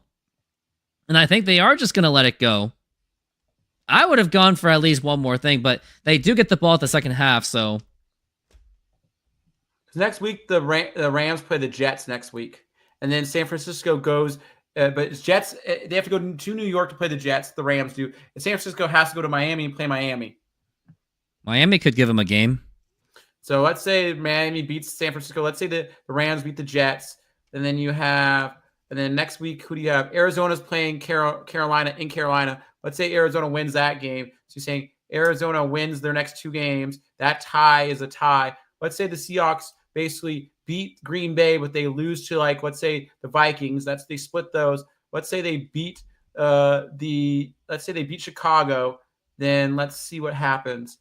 Then we have the Lions are most likely going to beat the 49ers. So we already know that game's there. Then you have, let's see, Arizona plays the Rams in LA.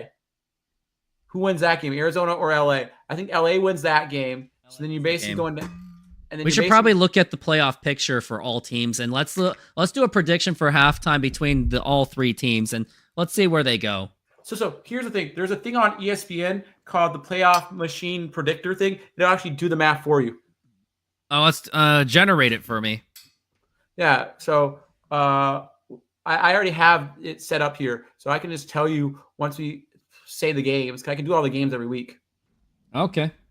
So let me start over and let's do this week. So this week. Let's wait till halftime. Okay, we'll do it at halftime, but yeah, because I can do all that. ESPN has a nice little thing that does it for you. It tells you every week. It tells you even the other games. And there's even a weird scenario where 2 teams get in from the NFC West if basically Washington loses out. The Rams and Seattle could both make it if basically Washington Commanders basically just lose out the rest of their season. How do you feel about that? I wouldn't know. Yeah, so I think that's a funny one. Mm-hmm.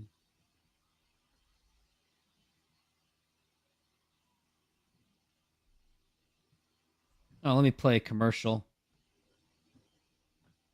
SoFi is an online bank and a personal financing company offering financial diverse products. They hold the naming rights to the home of the Los Angeles Rams and the Los Angeles Chargers, named SoFi Stadium. They offer amazing checking and savings accounts where you can get up to 4.6% on savings accounts. There are no monthly fees to maintain the accounts, and they have over 55,000 no-fee ATMs around the United States. You even have access to a budgeting program, stock trading, and insurance programs. Join SoFi and get $25 for joining and or $25 for opening a stock trading account. Links are available in the description. And thank you. And lastly, I am not a financial advisor, so either find a professional financial advisor or go with your own gut. Well, would you like to sign up for that program, Epic Sea Films, to get some free stocks or a bank account? 4% savings interest rate. I'm good. Man, I'm never going to get anything out of you, am I? No. Hey, you get me to come on your show here. You get that out of me. Hey. I'm a very big contributor to your show. Have you donated any money to it? No, but I do am on-screen talent sometimes. You. So you can't say I haven't contributed. Oh, you. And I subscribe to your channel too. And you're helping me with my playoff video someday. Is someone saying Oh something? my god, I'm getting Grossi rated! Grossi rated! Grossi rated! I got Grossi rated again. This is the second Grossi raid of the season. It happened against the 49ers. Oh, are you serious, Tom Grossi? He must really love me. All right, without a further ado. All right. Hello, everyone. I am the Rooftop Sports. You have reached my YouTube channel. I talk about baseball, I talk about football and basketball. Tom Grossi strikes again. Like, does he really got to do this? I didn't even expect this to happen. And honestly, I'm not even supposed to be this excited. I just went from I remember I went from really excited to okay, he did it again. That's I'm going to get used to it. But hey, all the love about Tom Grossi because he really does good with his channel. And now I want to see what he's up to. And it kind of just slowed down. No one's really saying anything. So, nope, people are still commenting. So now that it is halftime, do you want to go through the team scenarios and see who's going to win the NFC West? I wouldn't know. Do you want to go through it? Let's take a look at some of the comments. Yep, Rooftop got raided again. Mm-hmm. This guy knows how to treat a raid. Lance Baker gave me one. Josh Joker, very interesting comment. I'm just looking at all the raids. This is the second time I got raided. I'm serious. Why does it keep happening to me? You want to know why? Why? Oh, someone actually recognized me, Rooftop Koreans. Josh Joker saying weird things. Don't read his stuff. Now I'm so distracted. And for all you Seahawks fans out there, oh, Justin, he recognizes I'm Korean. Rooftop Korean, Rooftop Sports. Man, this Josh Joker guy's just... I'm not even going to pay it. Man, do not read Josh Joker's stuff. It's a joker. Okay. Oh, by the way, we're at halftime. I forgot about that. So... Yeah. We're going to go through the predictions now? Let's go through the predictions. First, let's start with the Seahawks. What did ESPN say? Well, no, they don't have those set up. So what I could do is we predict what games are going to happen. So in week 15, we say, do we think the Rams or do we think the San Francisco is going to win this game? Or do you think it's going to be a tie? Wait, the Rams? I'm going to say 49ers will edge it out. Okay, so 49ers win this game. The other games in our division, we have New England at Arizona. Who's playing? Oh, I don't care about... Should we care about Arizona? Should we give them attention? Yes. That we're going to do all 4 teams in our division. Okay, hold on. Let me adjust let me put my spreadsheet somewhere else. Okay, I'm going to do Rams. Let's focus on the Seahawks first. Well, Seahawks play Green Bay. So Green Bay at Seahawks. Are they going to win or lose that game or tie? I'm going to have to... Oh, boy. I had to. What?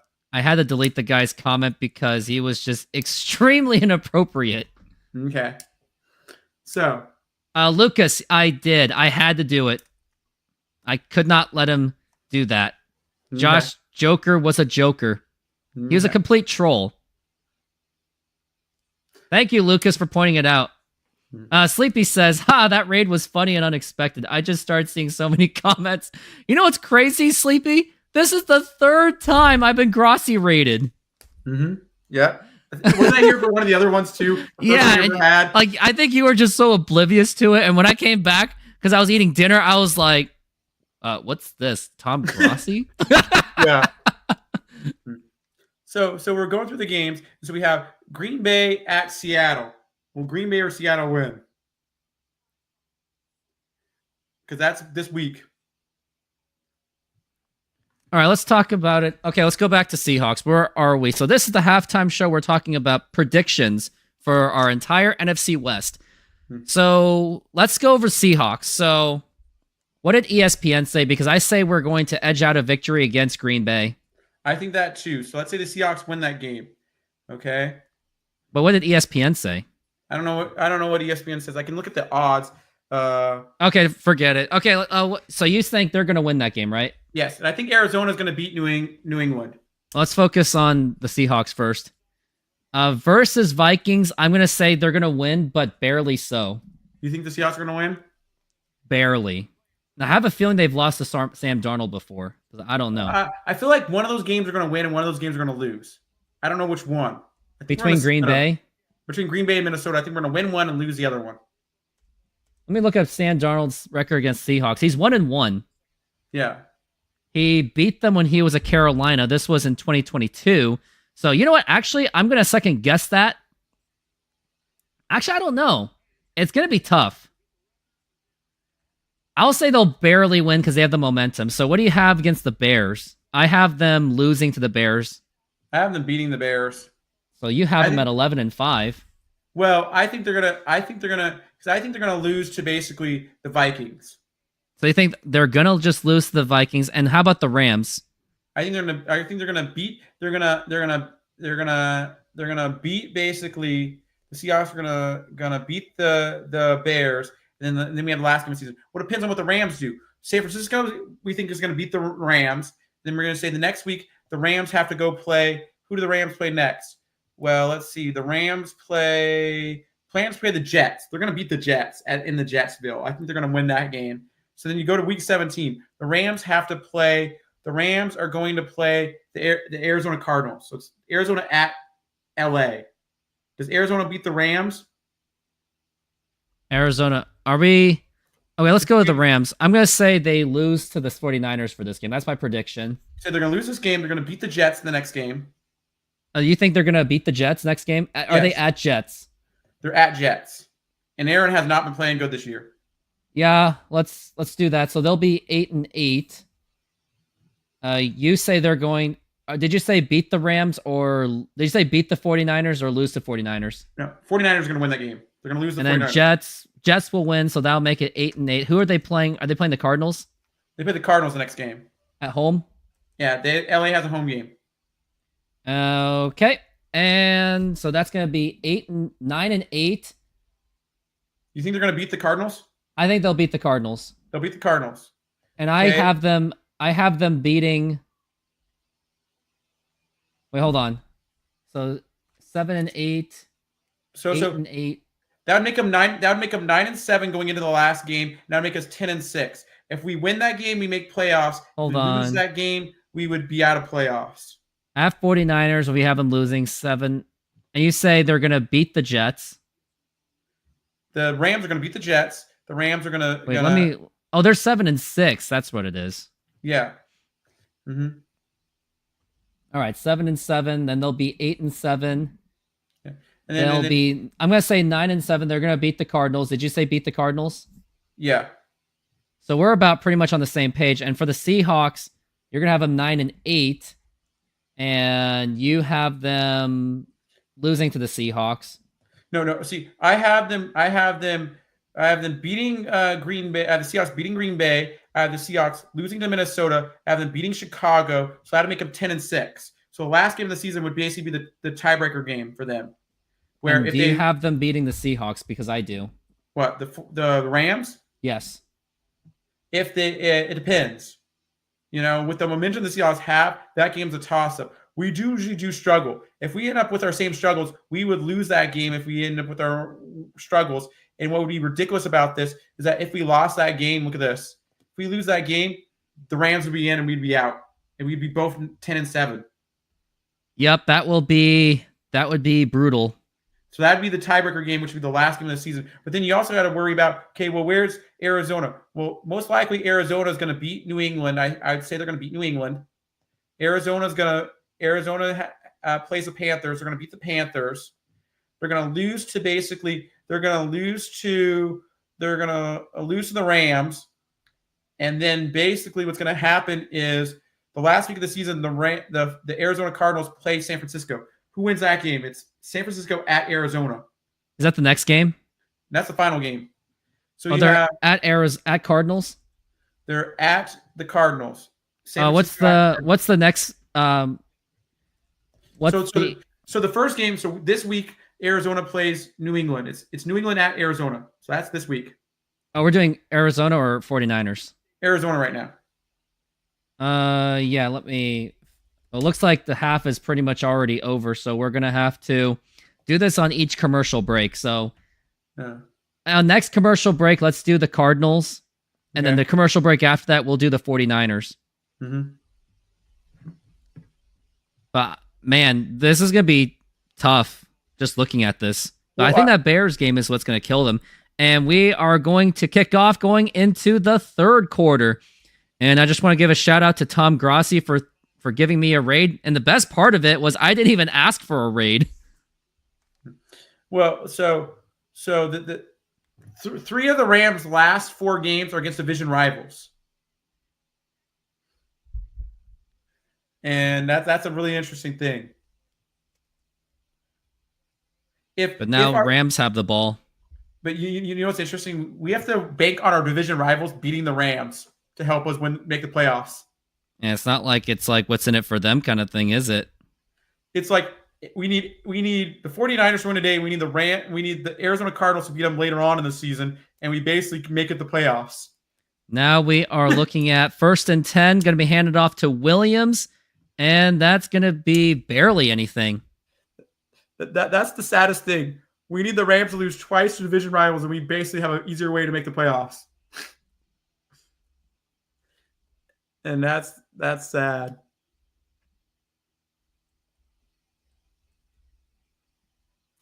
And so far, the 49ers are trying to keep up their end of the bargain. Always. They're trying to. Yeah, but even though it's like, what's in it for them?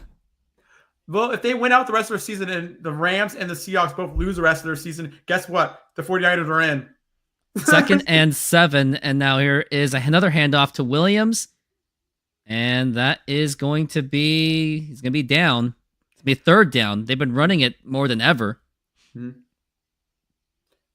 The 49ers are technically not mathematically knocked out of the playoffs yet. They still have a chance, but it's very low. Also, thanks to Tom Grossi, I went from 2276 subscribers. Now I'm at 2,300. So shout out to Tom Grossi for giving me a little bit of a boost. Mm-hmm. It's a big 3rd down here. It is big 3rd down. Rams are going to need this, or it's going to be trouble for them. Yep. And now here's Stafford looking to pass. He's got some time, but he's got no vision. And now all day. And now he's just going to throw it away. And how embarrassing. It's going to be a 4th down. With all that time, nobody got open. And guess what that means? It's going to be a punt. Another punt. Are they going to break a record in this game with number of punts in a game? Pretty much.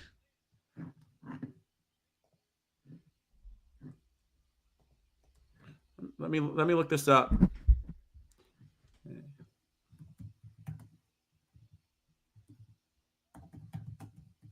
And now we've got a punt, and that's going to be caught by the 49ers punt return man. It's going to be close to the 40. So a very advantageous opportunity for the San Francisco 49ers. Okay. The Oakland Raiders have the most punts by a team in a game with 16 punts versus the San Diego Chargers on October 11th, 1998. Yeesh. 16 punts in one game by one team. That's when they had just returned to Oakland, too. Woo!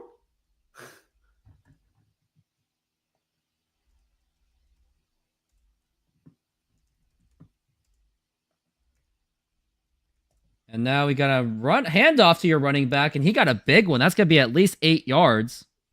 Mm-hmm.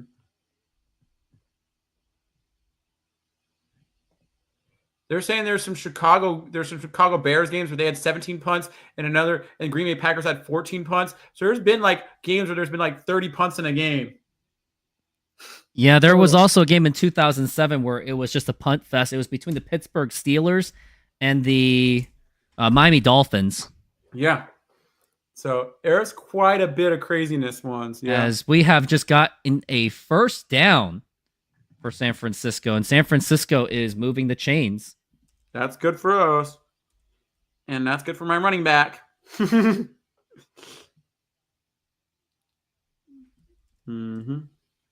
I'm up to 5.1 points for my running back right now. We got 3-3 so far. 1st and 10. Mm-hmm.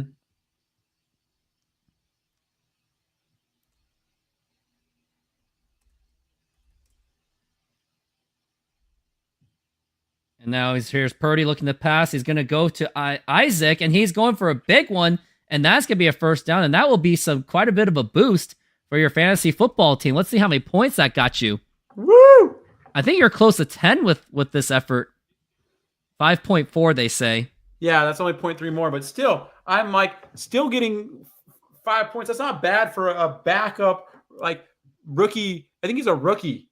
This guy, the rookie running back. Very much. Hey, Lucas, since you're one of my new guys, who's your team? Who do you cheer for? And now we got 1st and 10. And looks like nearly a delay of game. And now here's Purdy, and here's the big pass, and that's going to be incomplete. Bad pass. It looks like there was some miscommunications on that one.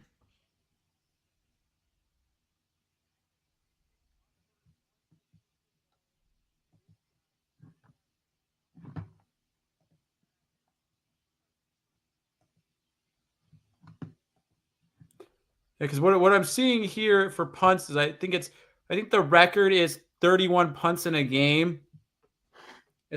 Is in a game. So,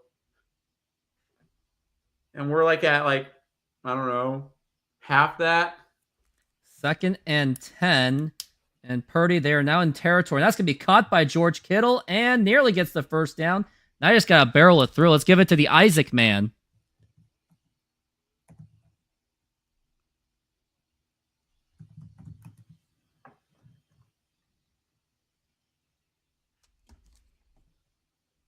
Still can't believe I got Grossi rated, but now it's kind of like it's more funny than it's exciting. Is that safe way to say? Because this is the 3rd time he's done it.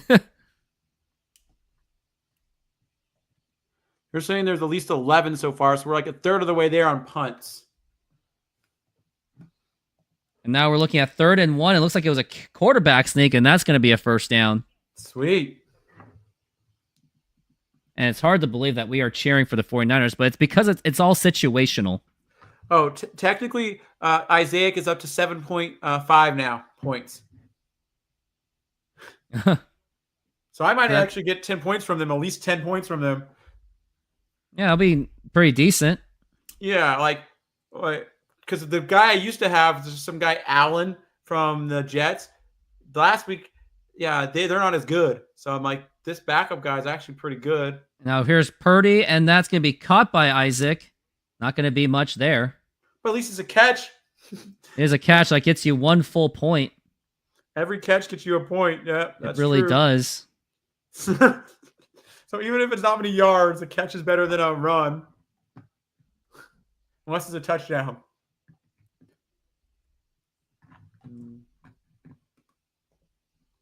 And we're looking at 2nd and 8. Oh, someone else is new. Sunda Y3. 2nd and 8.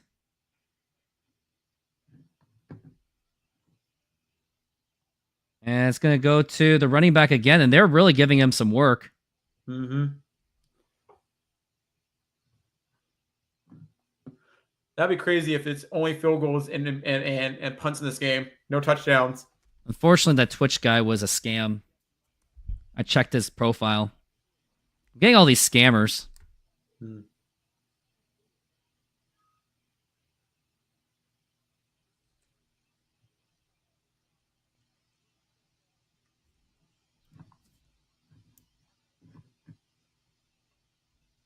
We're looking at 3rd and 10.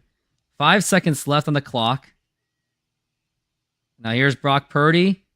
And that's going to be caught. Oh, no, it was dropped. And that's going to be 4th and 10. And they're going to be forced to hit that field goal. But at least, hey, hopefully we can make another field goal here. And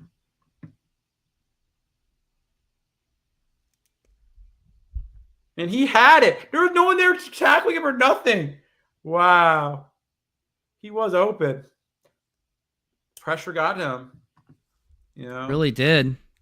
Mm-hmm. It's gonna be 4th and 10. They're going for the field goal. Let's see if they get it. And now the kick is up, and that went right through the uprights, and that is good. And the San Francisco 49ers have now taken a 6-3 lead. They finally got something scoring, and looks like this could be a field goal game throughout the entire game. Yeah. Well, that was the closest field goal we had today, and that was 47 yards. Oh boy, that's when you know this game is very uneventful. And now, Epic C Films, let's talk about the predictions. We're going to go to the Cardinals, you say. Yeah. So Cardinals against Patriots. I have them winning against the Patriots. Do you? Yes, I have the Cardinals winning. Then the At Carolina. They beat Carolina. I'd say lose to the Rams. Lose to the Rams, okay. And I'm going to say lose to the 49ers. You think they're going to lose to the 49ers? Yeah, 49ers usually have a strong finish at the end. You think so? So let's say they lose to that. Then that would make Arizona 8-9 for me. And that would make Seattle 10-7. That'd make the Rams 10-7. And the only team left is San Francisco, which they're gonna win this game against the Rams. They play, who do they play next after this? They play the Dolphins. Will they beat the Dolphins? Dolphins, Rams, Dolphins. I have them losing. Do you? You have them losing to the Dolphins, okay? And then the next they're gonna lose to the Cardinals. Oh, no, lose to the Lions. They're gonna lose to the Lions, and then they're gonna win their last game. So it'd be 8-9, and technically they would have potentially have a tiebreaker over Arizona. So technically, it would be the third best team in our league, and they'd both be 8-9, and we would just barely beat out with their 10-7 record. We might not make the playoffs. It all depends on Washington. If Washington can lose out their season, and we get in as a wild card team. This could be a very cluster, you-know-what, of a division more than we think. No, because think about it. You change one of those games. If we win our last game and we actually somehow end up beating the Rams, we could become like 11-win team. Seahawks have to win out. They have to beat everyone. That Chicago game, the Chicago, and actually after the Green Bay Packers, I'm worried about the last three. Yeah, but like they said that some people were saying that the Vikings are the worst 2-loss team in history because they're saying that they've been very lucky this year. Remember that game? They said by every metrics they should have lost to the actual Cardinals, and they beat them by 1 point. It was luck. And so they're just saying that they've been very lucky this year, just like Kansas City's been very lucky because of their defense does it. And it's not even their that last game was the Raiders game they played. That was Black Friday. They won because they basically recovered a fumble at the end of the game. They should have lost that game. The other team should have kicked a field goal and won it. The Raiders. That was insane. And now we've got Moody, and the kick is off, and that's going to be a knee. So it's going to be 6-3 49ers, but the Rams have got some work to do. And then the next team we need to look at for playoff implications is Washington Commanders at next break. Oh, yeah, so that's where the wild card implications would be in play. Yes. Jaden Daniels could be Rookie of the Year. I think he will be Rookie of the Year. They're 8-5 right now, but if they lose out the rest of their season, Seahawks get in. Potentially. Just Seahawks have to win out. I hate to say it. They have to win out. Pretty much. 1st and 10. Ball on the 30. And he's going to pass Matthew Stafford. And that's going to be caught by 22. And he's going to get a first down. I think that's only their second first down for something for the Rams, it feels like. Mm-hmm. Well, let's see if the 49ers can stop him and make a punt again. My goal is, though, yeah. As much as I'm very thankful that Tom Grassi rated me and gave me another boost, here's my thing, though. Yeah. At some point, I have got to be in a position where I can rate everyone else. Yeah. We got 6-3 so far, 1st and 10. And now your Stafford got plenty of time. And here's that big throw, and that's going to be caught. And that's not going to be a first down, but it was a pretty good gain. But yeah, I want to be I'm trying to grind to be in a position where I don't have to rely on Tom Grassi to get the boost. Yeah. It's going to be about me. Which is why you think that NFL preview video is something I should work on. Yeah, you can do preview videos. That'd be helpful. Be 6-3, 2nd and 1. And now your Stafford's got all that time. He's going to pass his number 22 again. And he's going to get a first down, but only just. And the Rams are moving the chains. Yep.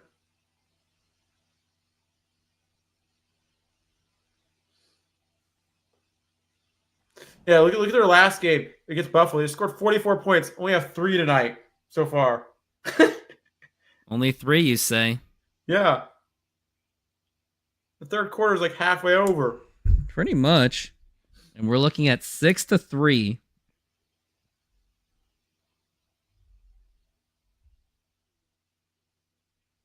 Oh, nearly a bobble. And here's a big throw by Stafford, and that is going to be nearly picked off. Almost picked off. It was too congested there, and they couldn't get to it. It should have been picked off. You know what would be really sad? Watch the Rams later this season. If they lose to the Jets but beat Buffalo, that'd be sad. I don't know. They did beat the Rams, but if they lose to the Jets, yeah, you're right. Because Buffalo basically, they beat Buffalo, but if they lose to the Jets, it's like, is that sad or is that great on them? Because they beat Buffalo, one of the greatest teams in the league, one of the best teams in the league, one of the top, like, what did it? People would say 5 teams or something like that. Rams have I think they have the most favorable schedule out of all of us. They have the easiest one. Mm-hmm. Now we got a handoff, which is why we need the Rams to lose. Yeah. And that's going to be a little bit of a gain. Because that's better than a tie. Yeah, we can't afford the Rams to win this game. And that means Seahawks will basically have to win out. Yeah, because if they tie, they still beat us. They'd still beat us. So we still have to win that last game. So and based on your predictions, you have the Seahawks. Oh, you have them losing to the Vikings, right? Potentially. So I think the Seahawks are going to go I think at worst they're going to go 1-3, and at best they're going to go 3-4. 3-1. And now here's Stafford with a pass, and that's going to be caught by number 17. And that is going to be short of a first down. I wonder if they're going to try to go for it or get him to jump.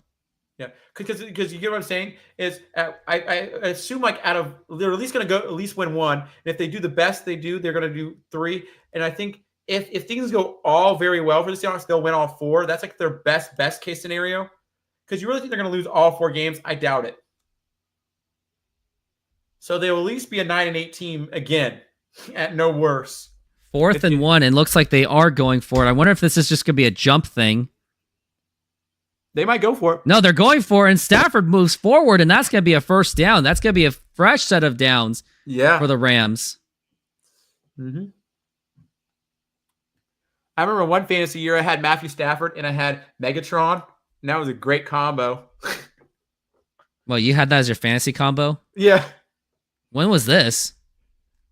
This was I think, before I was in your league. This is like a different league. I think I was in my uncle's league where I took over his team. And I picked up Matthew Stafford. I have, and you think that I don't have a competitive league. 1st and 10. I never said it wasn't competitive. I just don't think it's as competitive as you think it is. There's a difference. And here's a handoff. And get some yards as Williams, and that's going to be at least 5 yards. Yeah, but you get what I'm saying? The difference? Yeah.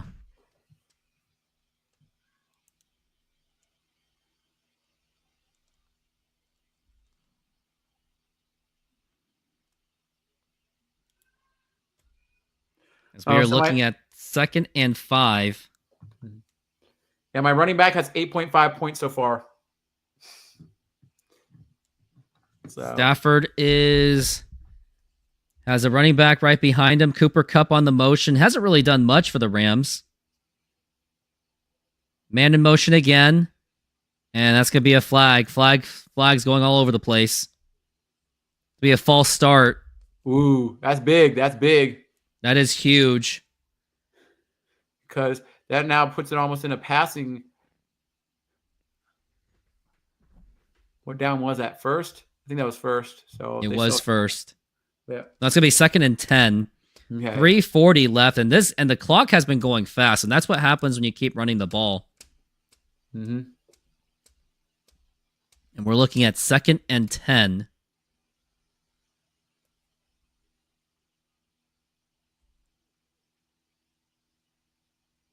And it's going to be a fake handoff here. Stafford, that's going to be caught. And that could be a first down. And he's going to get that first down and more.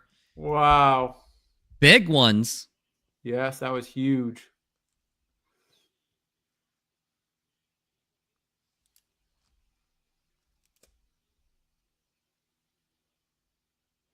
But at least the Seahawks are going to play the Green Bay and Minnesota during their good part of their season where their team is actually like getting in their stride.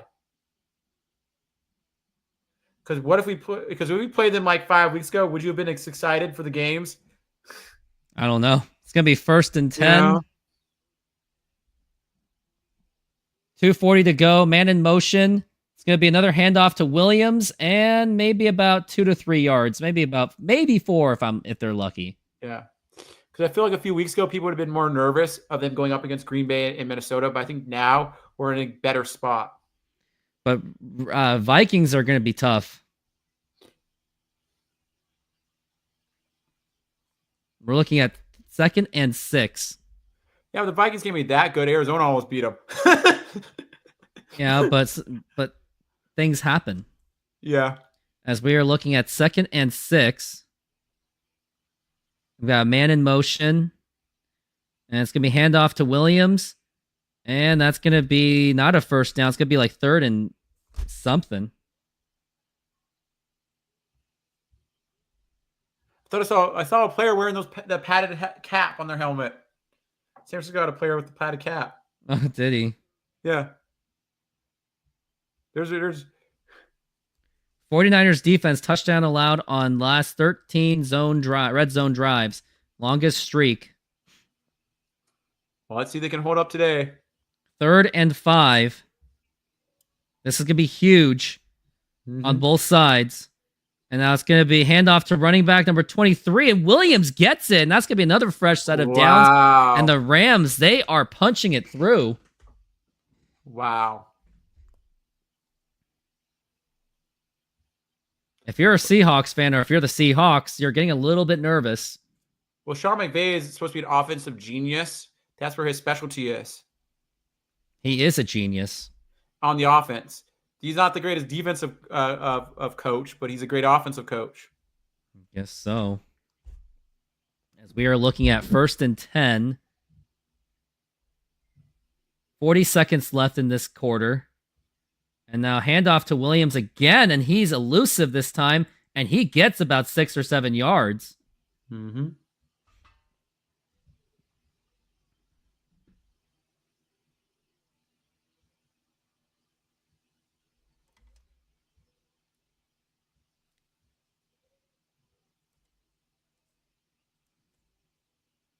I feel like they're not going to pass it at all this drive. And so the only way is to try to punch it out. Or at least maybe short passes. Also, it stopped raining, so that's kind of helped both the offenses. At least the Rams, too. And they're going to call a timeout. No, in the clock. Oh, end of quarter. You're right. Yeah. Basically a free timeout in some ways to adjust. It is. But then you have to walk all to the other side of the field now. Yeah. And set up. Okay, so we were going to talk about Washington Commanders now and the rest of their remaining schedule and how we feel about them. So the Washington Commanders' next game is at New Orleans. They will win that game. Okay, so they'll win that game. Their next game after that is they play Eagles at Washington. Eagles at Washington. I think they'll find a way to win that game. You think so? I think the Eagles are going to win that game. I say Commanders will win that game. So I'm thinking Eagles. And then you have the next game there, Falcons at Washington. I think Washington wins that game. Okay. Falcons and Washington. Yeah, Washington will win that game. Yep. And then the last game of the season, you have Washington at Cowboys. Did the Cowboys pull off another upset? Yes, because something weird happens. Okay. That means they go 10-7. I don't think we have tiebreakers, so I think Washington might end up squeaking us out at 10-7. Sleepy, you're right. A high-scoring game in terms of punts. Yeah. It's still not even the number one punt game of all time. Number one punt game was like the number one punt games were 30, I think 31, and we're at like I think 12 or something like that in this game. Man, I wonder what that game would have been like. So we're still 2/3 away. But yeah. So there potentially could be a team this year that's 10-7, not making the playoffs at 10-7. Usually, if you're 10-7, you make the playoffs. And this year there might be a team not making it at 10-7. I remember 10-6 can even get you to play. Even 11-5 didn't get you into the playoffs. I think that was a rare year, but like there was one year I remember the Cardinals were like 10-6 and they didn't make the playoffs at 10-6. 2013. And the 2008 Patriots, when Tom Brady was injured, they had Matt Castle. They went 11-5 and still missed the playoffs. Yeah. So because you look at these teams, Minnesota's 12-2, and they're 12-2 right now. The Packers are 9-5 and stuff like that. So you're talking about Matt Castle stats. Mm-hmm. Yeah. But you know what's crazier? Have you seen the AFC's division? There's like almost every team's knocked out besides like there's like 6 teams vying for like 3 spots or something like that. It's something like ridiculous like that. Yeah. Like Cincinnati still has a chance of making the playoffs. The Bengals. If they somehow win out the rest of their season and things go their way, they can make playoffs. As we got 2nd and 3, we are back on the break, and now Stafford looks like he's making some adjustments. And now it's going to be a handoff to that running back, and Stafford fakes him out and didn't really work. Did he drop it? No, I think he was already down and out of bounds. Okay. It's going to be a flag, and I think it's going to be a unnecessary roughness on the quarterback. Is it? How is that unnecessary? Didn't he give himself up? No, he didn't give himself up. He was a runner. Holding. It's going to be a 10-yard penalty. Well, you know why? Well, you think about this. He was a runner, so I don't think he was defenseless because he didn't give himself up. He was a runner. Yeah. And look how many guys were on him. That's a huge penalty, though. It really is. Now they have to work in their passing game now.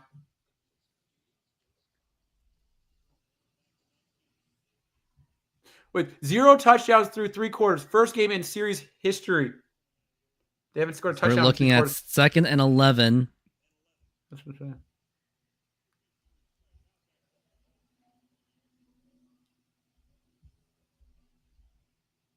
And now Stafford's looking to pass. He's running out of time, and he's kind of had to scramble out, and that's going to be the 17, and that's going to be a 3rd down. And once again, it's going to be a huge 3rd down on both sides. It's going to be whether the Rams get the touchdown or will they just tie the game with a field goal. And then if they're close enough to the 4th down marker, will they just go for it to get a set of fresh downs? I don't know. Not with that much time left in this game, especially with the 49ers offense not really doing much on their end either. So we got 3rd and 4. 13 minutes left in this game, more than like less than 14. And now here's Stafford looking to pass, already pressured, and he's got to scramble. And I don't know if it's going to work. And now here is a toss. The flag is up and incomplete, but there is a flag. There's a 3rd and 4. If it's holding on the offense, then San Francisco will decline. I don't know. Which way is he pointing? Uh-oh here. Yep, it's going to be holding. Oh, yeah, that's obvious. Wow. 2 fouls.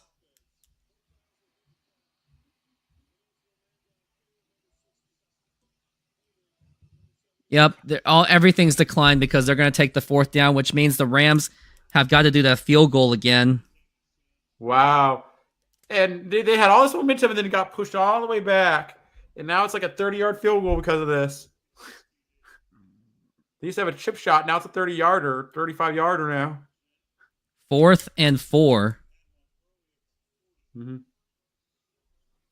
So what's the marking on this? I think it's like 23-yarder, okay. It should be an easy field goal. You would think that this would be a chip shot. But you never know. Crazy things have happened in these situations.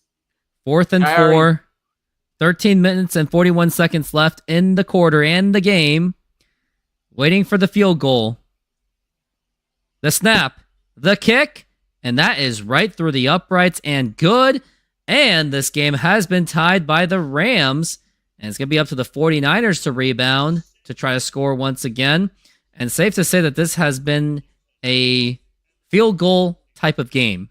Yeah. It looks like Stafford's shaken up at the moment as they're showing it on the replay. That was a big hit.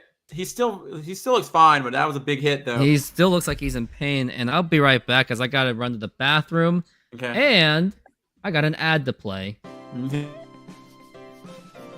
Modern Exterior Solutions is a fully licensed and insured full-service exterior renovations company serving Seattle and East Side communities. We know that a home is one of your most important possessions. That's why we're committed to providing high-quality, affordable home renovations for each customer's individual budget. We're diverse enough to meet the challenges of any project you put in front of us. Our workmanship minimizes the use of third-party services, and our team works together to meet all your deadlines. Anytime there's a challenge, we work with you to find a solution. We are proud to work with distributors of quality brand products with durable, ample protection from the elements for a variety of applications, including James Hardie siding and trim. Talk with us today about your project's needs, and we can help you solve all the challenges along the way.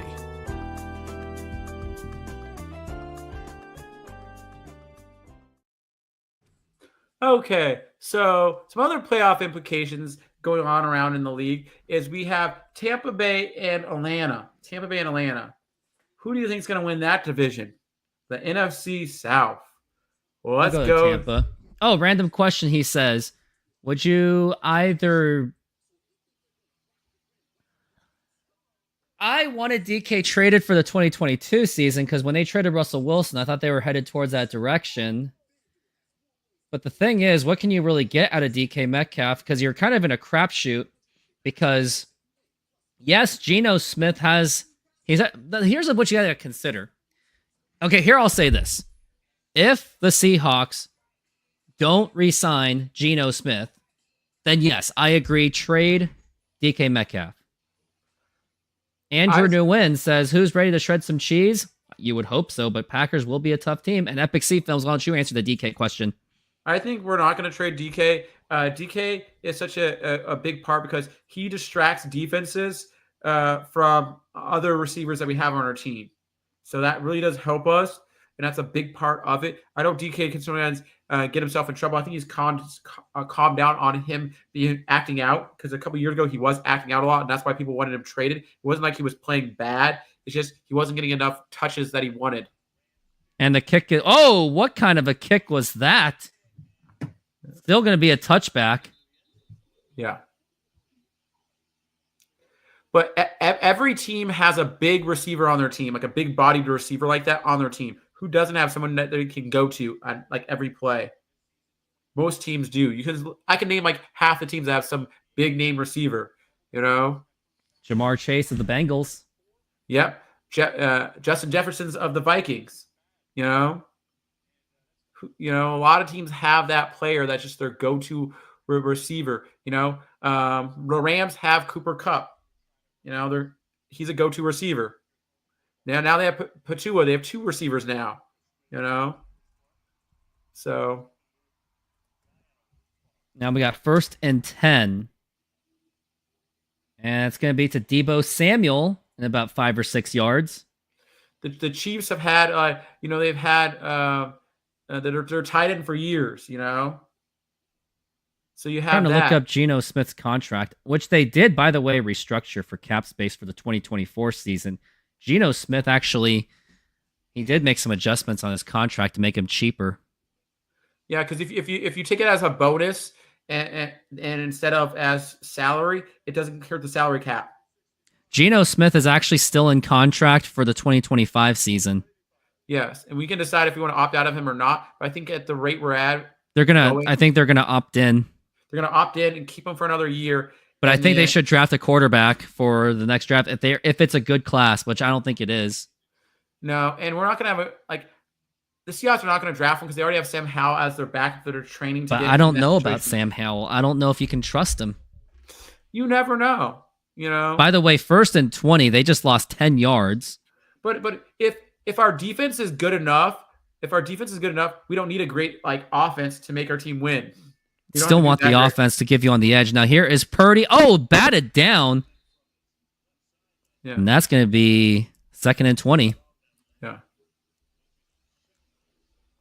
I mean, DK hasn't had necessarily a fantastic season, but his contributions, his ability to distract, has gotten more plays for Jackson Smith and Jigba. But Geno's still going to have another. He's on track to have another 1,000-yard receiving season again. Who? DK Metcalf? Yeah, I guess so. So Tyler Lockett has kind of shown age at this point. Well, We got a 2nd and 20. And now here's a big throw by Brock Purdy, and that's going to be nearly picked off. Ooh. 3rd and 20. Are we about to see another punt coming up here soon? I don't know.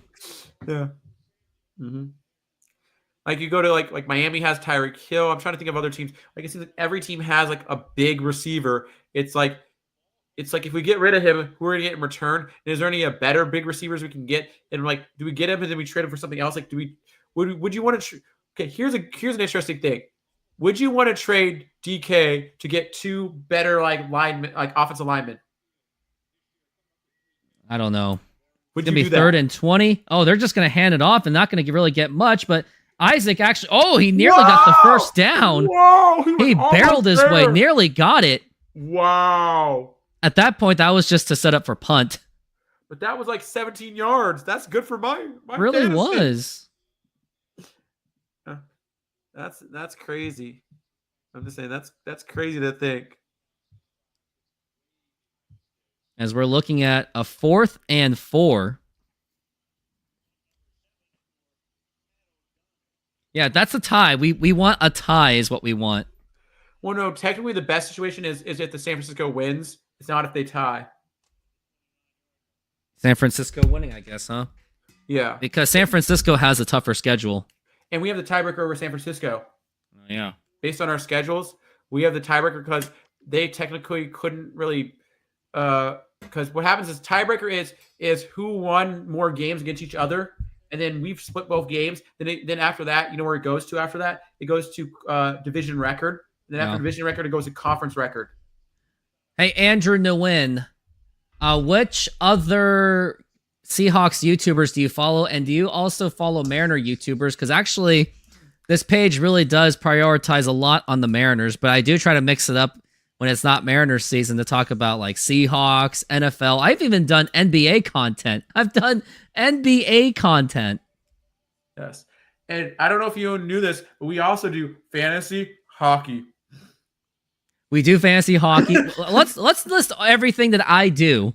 I do fantasy baseball, fantasy basketball, fantasy football, fantasy WNBA, fantasy hockey. Did I even say I said baseball and fantasy football? I do 6 different leagues.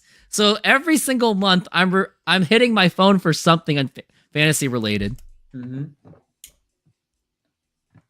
And I do think and the best fantasy lottery that we do by far is the bowling. But bowling's kind of uneven because you're always guaranteed to get number 1 pick. I'm not guaranteed number 1 pick. I'm not guaranteed it, but yeah, it is an advantage for me because I practice, but I do use a house ball, so it's kind of like I do. That's my disadvantage, but still, I've been practicing for so many years that it's a disadvantage to all y'all. Sleepy, you're about to ask that.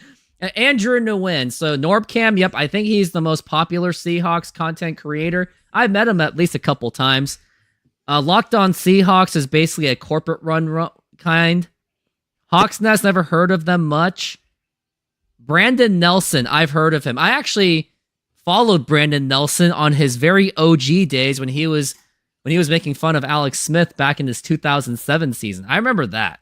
So Brandon Nelson, he's came a long way. And I'm happy for him that he was able to turn this thing into a full-time job of his. And, well, the goal of mine is to at least turn this into a part-time solid job. But we'll see. It's a long ways to go.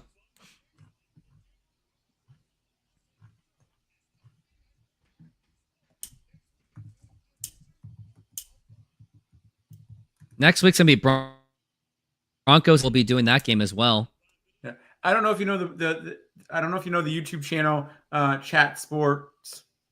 I don't. They do a lot of Seahawks content. Yeah. They have 389,000 subscribers, so they're pretty big. Cooper Kupp, third time with no catches through 3 quarters. He has yet to even catch a ball. So he's basically been a decoy throughout this entire game as we got a 1st and 10. He's got a fake handoff. Here's Stafford's got plenty of time. And here is a big throw, and that is going to be caught by number 17, and they are now in the red zone. That was an amazing throw to an amazing catch. Wow. 1st and 10, and they are in the red zone. Look at the defensive guy shaking his head. I know. Sleepy says, it's a long ways, but keep grinding. Yep, it's all in the grind. Yep. And I'm also committing to, I'm actually paying a video editor once a month to make some of my nostalgic content, because that will open up for me to do all my other stuff more efficiently. As we are looking at a 1st and 10, 6-6 so far. That was a huge throw by Stafford. Man in motion. And now we've got a handoff to Williams, and he's got some opening, and he is going to get close to the first down. That's going to be 8 yards. And looks like the Rams are all of a sudden in play. So much for our prediction. But the 49ers, if their defense holds up, they still have a chance here. I don't know if this defense is going to hold up. I mean, look what Stafford just did. He threw a huge bomb to number 17. But he hasn't done. Let's just see here. See how 2nd and 2, and we're looking at 6-6. We got man in motion, and it's gonna be handoff to Williams again. And he gets stopped immediately. It's gonna be a 3rd and 2. No gain on that one.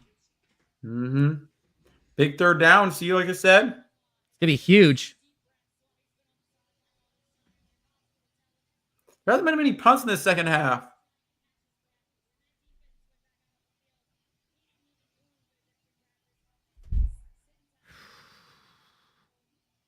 We got 3rd and 2 right now, and it's going to be 10:35 left in this game. Here's Stafford, Cooper in motion. Can he get the ball this time, as he has no catches so far? Looks like they sense a blitz that may happen. And now here is Stafford. He's got some time. He's got plenty of time, almost all day to throw. Here's a pass, and that's going to be caught by Williams, but not going to do much, as the 49ers are able to hold them to a field goal unless the Rams are greedy and want to go for it. What do you do here? Do you go for it, or do you... Nope, they're going to kick the field goal. Or maybe they'll do a fake field goal. Most teams don't do a fake field goal. When they're lining up for a field goal, they're doing a field goal. So I think, yeah. But I think because the way this game is going, it's better just to take the points, you know? But like I said, 49ers still have a chance. That one play didn't do much besides, keep them to a field goal because they were able to step up. Their defense stepped up the next few plays. I told you, don't count them out. And now we're looking at a field goal. It's going to be basically another chip shot. 27, so longer than the last one. It is 4th and 2. Now here is the kick, and that is right through the uprights, and that is good.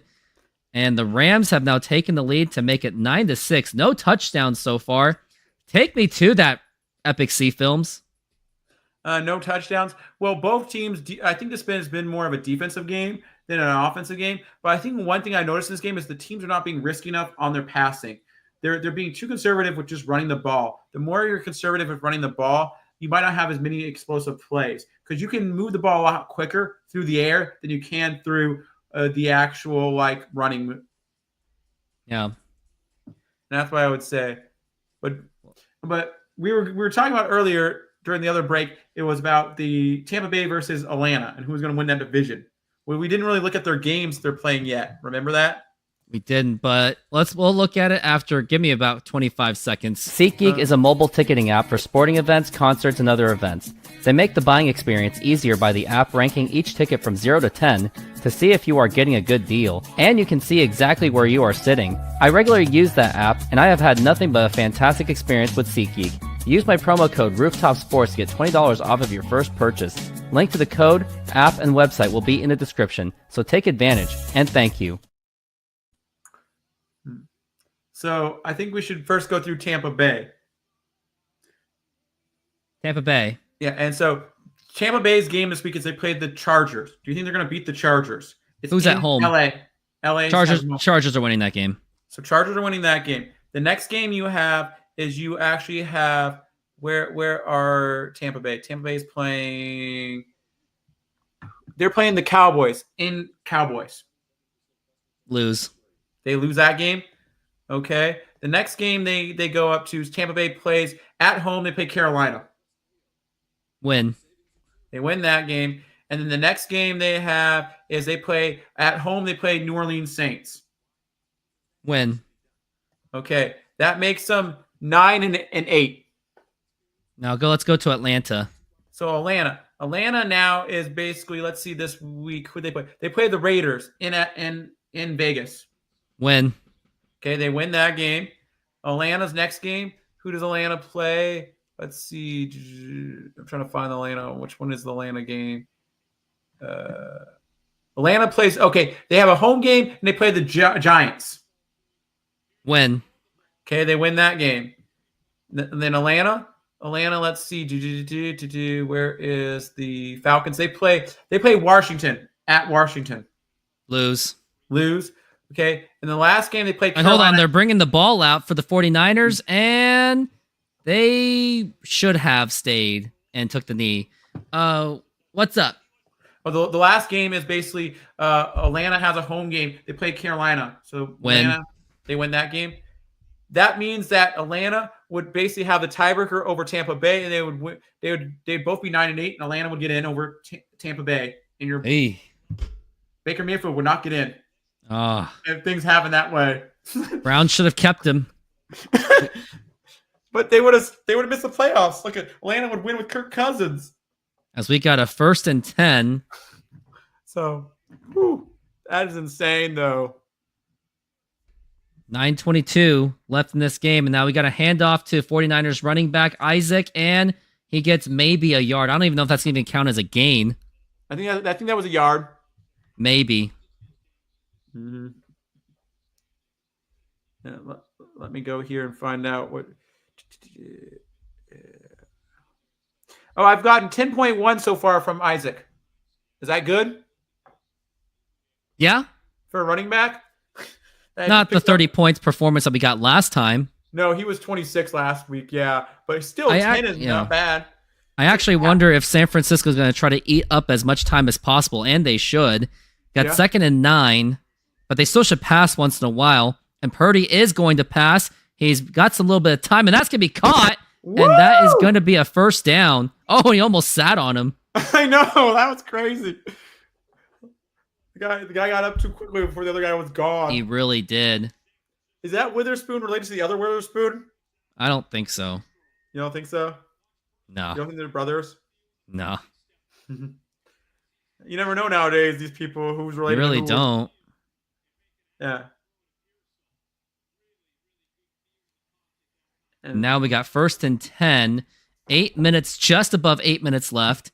And I got handoff to Isaac, and he's going to get at least 2 yards on that. Better than nothing. It's got to help your team. I'm actually cheering for you. I really want... Imagine if we are together in the finals. I think if we're in the finals, we should have some kind of like fantasy party. Like fantasy watch party. Yeah. Well, every yard is 0.1 points. That's every rushing yard 0.1 points. Every receiving yard 0.1 points. Then every catch is basically a point. So you get more from the catches than you do from just running, because you have to at least get 10 yards to get 1 point from a. And now we've got Purdy, and that's going to be caught, and that's George Kittle, and that's going to be a first down. Now they are in 49ers territory. I mean Rams territory.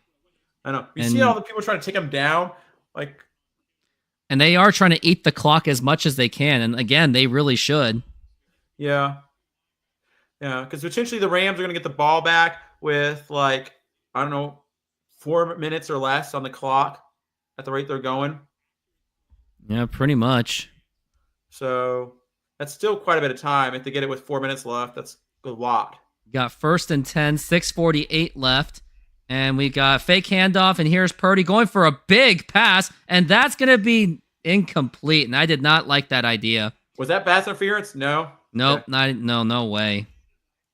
I would have first. I didn't like that play because, like, even if you score, you're still giving the Rams time to win the game.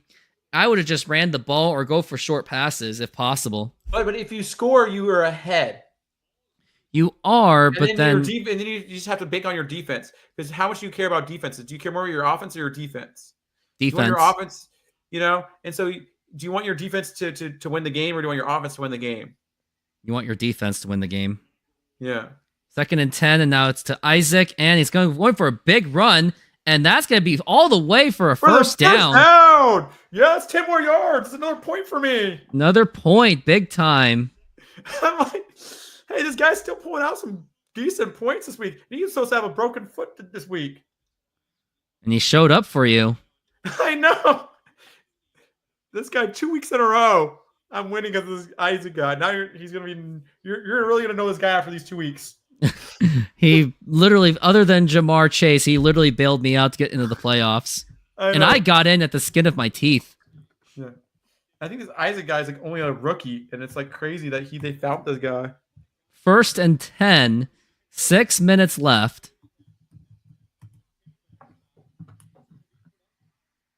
And it's going to be handoff and nothing much doing. Well, let's see here. This guy. So he is a rookie, and he played at Wisconsin and Louisville. He was a 4th-round pick. He was on pick number 129. That's not a bad pick. It's like middle of the pack. All. No.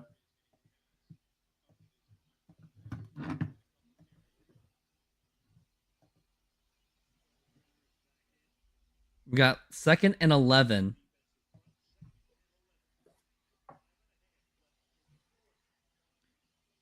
And now we got looking to pass. Here's Purdy going for a big pass, and that's going to be picked off right at the end zone. Snap. Oh my goodness. Purdy, what did you do? Oh man, what was he even thinking? That was way overthrown.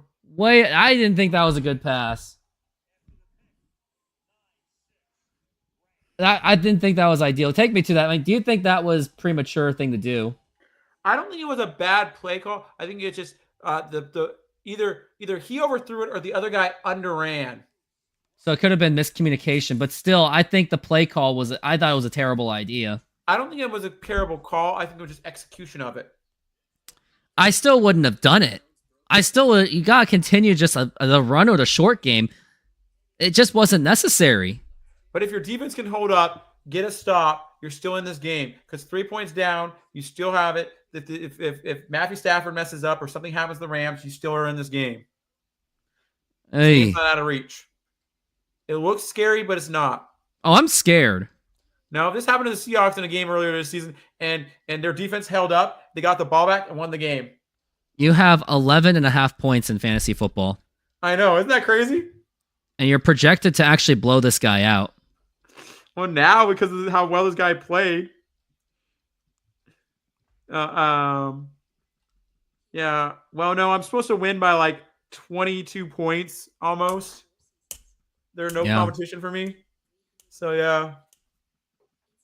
Well, they have 2 questionable players. And if they don't move those players around, they're basically screwed. So they needed to move. They need those questionable players. I don't know if they're playing or not. I can't believe that interception even happened. I'm still in disbelief about that. Anything's possible.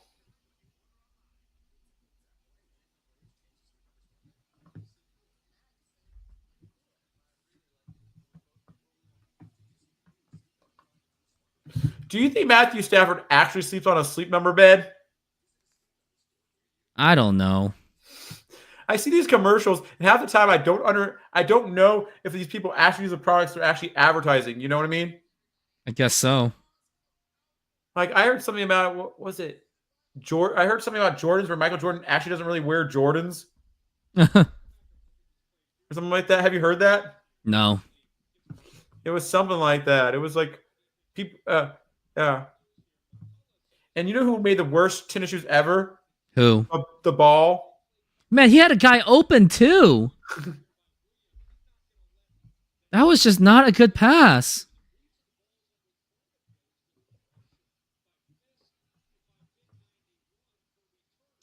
Well, now we got to see how the Rams execute this. Are they just going to run the ball? Or are they going to actually do any passes? Let's see how they Run do the this. ball. I think they're just going to do that. They're just going to grind it through.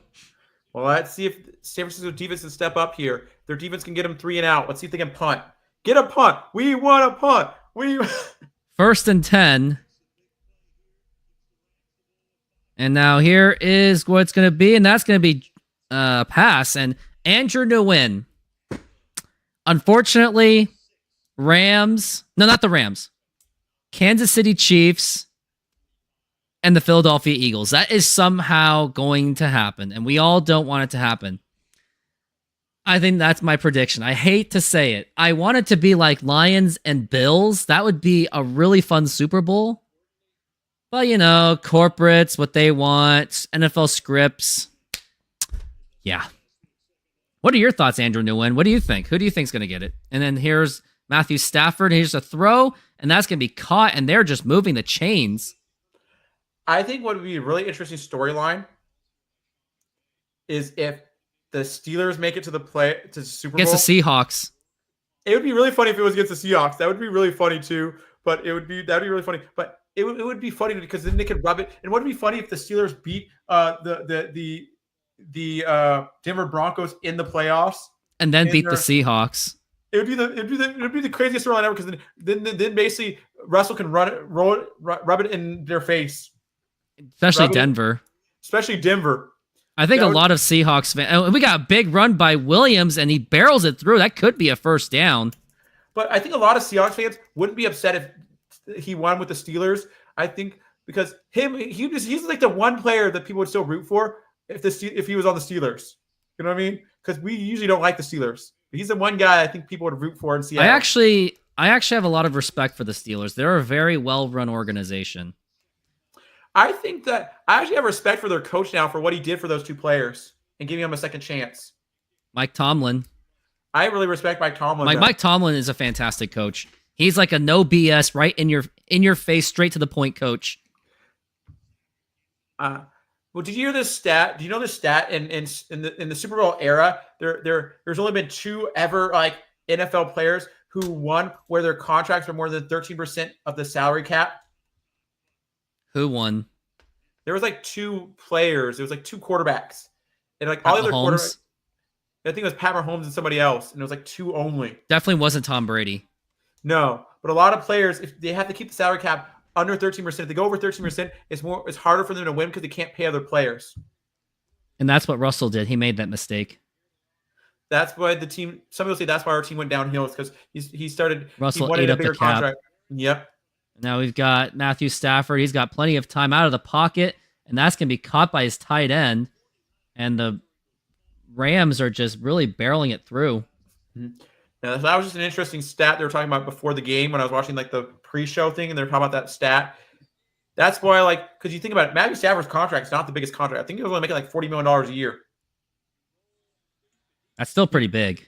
But that's still way cheaper than like the top guys who make 60. The top guy makes 60. Dak Prescott. Yeah. Who's injured? But if the Steelers made it to the Super Bowl, unless they're playing the Seahawks, I would cheer for the Steelers. I know there's some fans that are very petty about 2006 Super Bowl, and they've got to run to Williams, and he gets a first down, and he breaks through. It's going to be into San Francisco territory. Yeah. But you know what's interesting is, because I know you said you wanted to see the Bills in there. I think the Bills are one of the most overrated teams. You've been saying that a lot. And, well, look at their success during the playoffs. And I say this a lot, and I think about other things. I'm like, he throws a lot of interceptions, Josh Allen, and no one ever talks about that much. They only bring it up every once in a while about his interception rate. They say he's great, and you are always dissing on Geno Smith for all his interceptions, and Josh Allen has first and 10 more. And we've got Williams with the run, and that's going to be about 5 yards. I think you've noticed I have mellowed down about Gino a bit, even though I still criticize him, but it's not as passionate. No, because he's not making too many mistakes that are hurting our team from losing games. Our defense is stepping up and giving him, making it easier on him, so he doesn't have to put as much pressure on him. And I think that's helping him relax more. Don't you think? Yeah, in the last 2 years, it didn't help because he had no defense to work with. Yes. So you can't always blame it on him. Our defense was a big problem. I kept telling you that. I said it was. I knew it was a problem. I didn't let them get away with it. But I'm just saying that Gino is not Super Bowl material. Well, Gino looked worse because our defense was so bad. And yet he still puts up Pro Bowl numbers. I know. He does. I will give it to him that he does have a good comeback story. But I still have to say he had DK. He had good tight ends. He had Tyler Lockett. Whose story is a better story?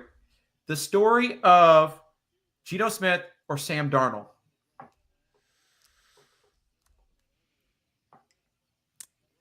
Geno Smith.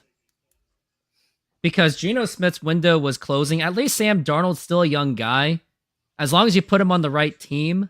And I know I don't really supposed to say that because I'm also like, well, if you're the quarterback, best quarterback. I really contradict myself in football, don't I? Yeah. Do you think the Baker Mayfield story is better than both of their stories or not? No.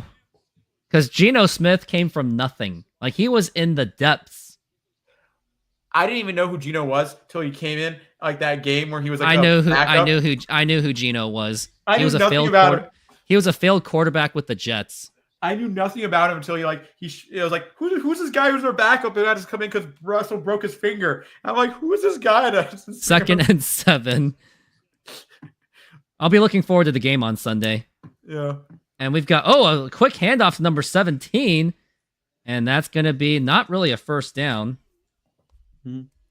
Okay, so Josh Allen's had 5 interceptions this season. Let's see how many Matthew Stafford's had. Matthew Stafford's had 7.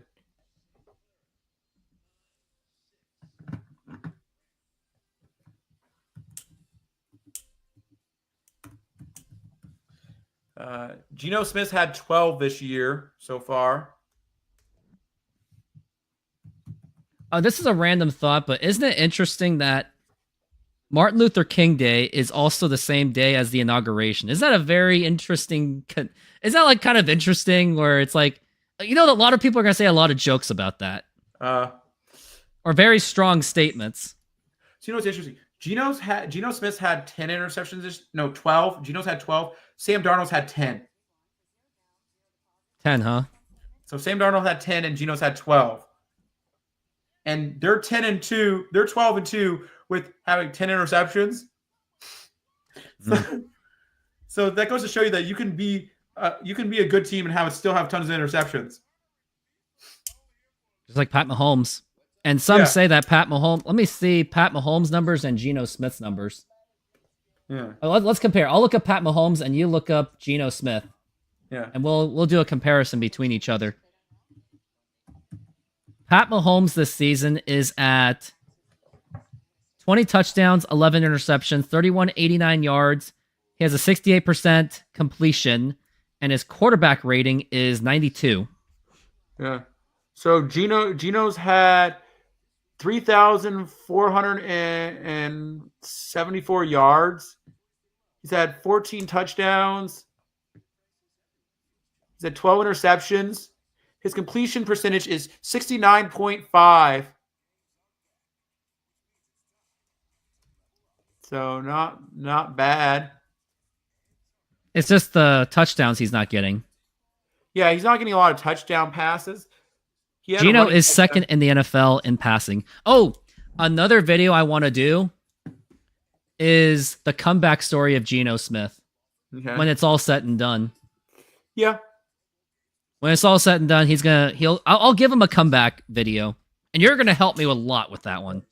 Well, what would be the icing on the cake? The icing on the cake would make everybody just like shut everybody's like mouth. Would be if Geno won the Super Bowl with the Seahawks. If he just won one, that would make like that. If Geno wins a Super Bowl, everyone's gonna laugh at me on YouTube. They're all gonna make fun of me. Well, what's also even crazier about that is like never count a player out because by them just sitting around and learning, they could get better. Like look at like Matthew Stafford at least played for years, but Matthew Stafford goes to another team and all of a sudden he wins a Super Bowl. You know, And good team. 3rd and 4. Mm-hmm. Looking at less than 2 minutes, and this is going to be big. And if the Rams can be held, and that's going to be a first down, and that might just ice the game right there. Well, how many timeouts do they have left? San Francisco has 2 timeouts left, minute 55 left, and it's already past the 2-minute warning. Yeah, but the timeouts still stall the clock a little bit. But it depends. So 25 seconds of play clock. That means they had to call a timeout. Now they're down to 1 timeout. So it's really going to cut it close. Yeah. You have to be in a position where they have to pass. But at this point, Rams, they don't really have much to lose. All they have to do is just do a field goal at that point. If they do a field goal, it forces the other team to get a touchdown. Yeah. If they miss the field goal, then the other team has a chance to tie it with a field goal and go to overtime. Oy. 49ers have been a letdown. But like I said, they're not even considered the worst team. The worst teams in the league are the Raiders and the Giants. And what's funny, the Giants beat the Seahawks. Seahawks, I'm telling you, Geno should have closed that game. I'm telling you. Well, look at the other game we should have closed. We lost in overtime to the Rams. I didn't have much hope for that game anyway. Yeah. But this year, you know what Geno broke the curse of this year? What? The 49ers curse. He did. He broke his own curse with that. Because he was having a hard time. He would always, like the one team he could always beat is Arizona, but he has trouble with the Rams and the 49ers for some weird reason. Because Rams and 49ers were the better teams at the time. I don't know. Like, there's some players who always play good against certain teams, and sometimes they can be really good teams. You know? So you never know. I looked at the 2021 season for the Seahawks. It was really tough to look at. You know, the 2021 season was probably one of my most depressing seasons I saw. It was the end of Russell Wilson. Yeah. And then it was a lot of uncertainty. But the crazy thing is, Geno Smith actually outperformed Russell in that season. The only thing that Geno Smith didn't have more of was the wins and losses. I'm not saying I love Geno or anything. He still has a lot to impress me on. Russell Wilson was 31-13, 25-6. Geno was 5-1, had a higher completion percentage, and the quarterback ratings were about the same. Yeah.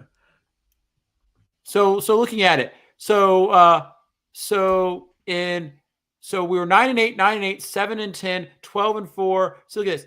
Okay, you look at this. Since 2010, we've missed the playoffs twice. Yeah, but since 2010, we've always won at least 7 games. We got 9-6 so far. First down, 155 left, and they're going to run the ball to just chew the clock, and that's going to be at least 2 or 3, maybe 5 yards on that.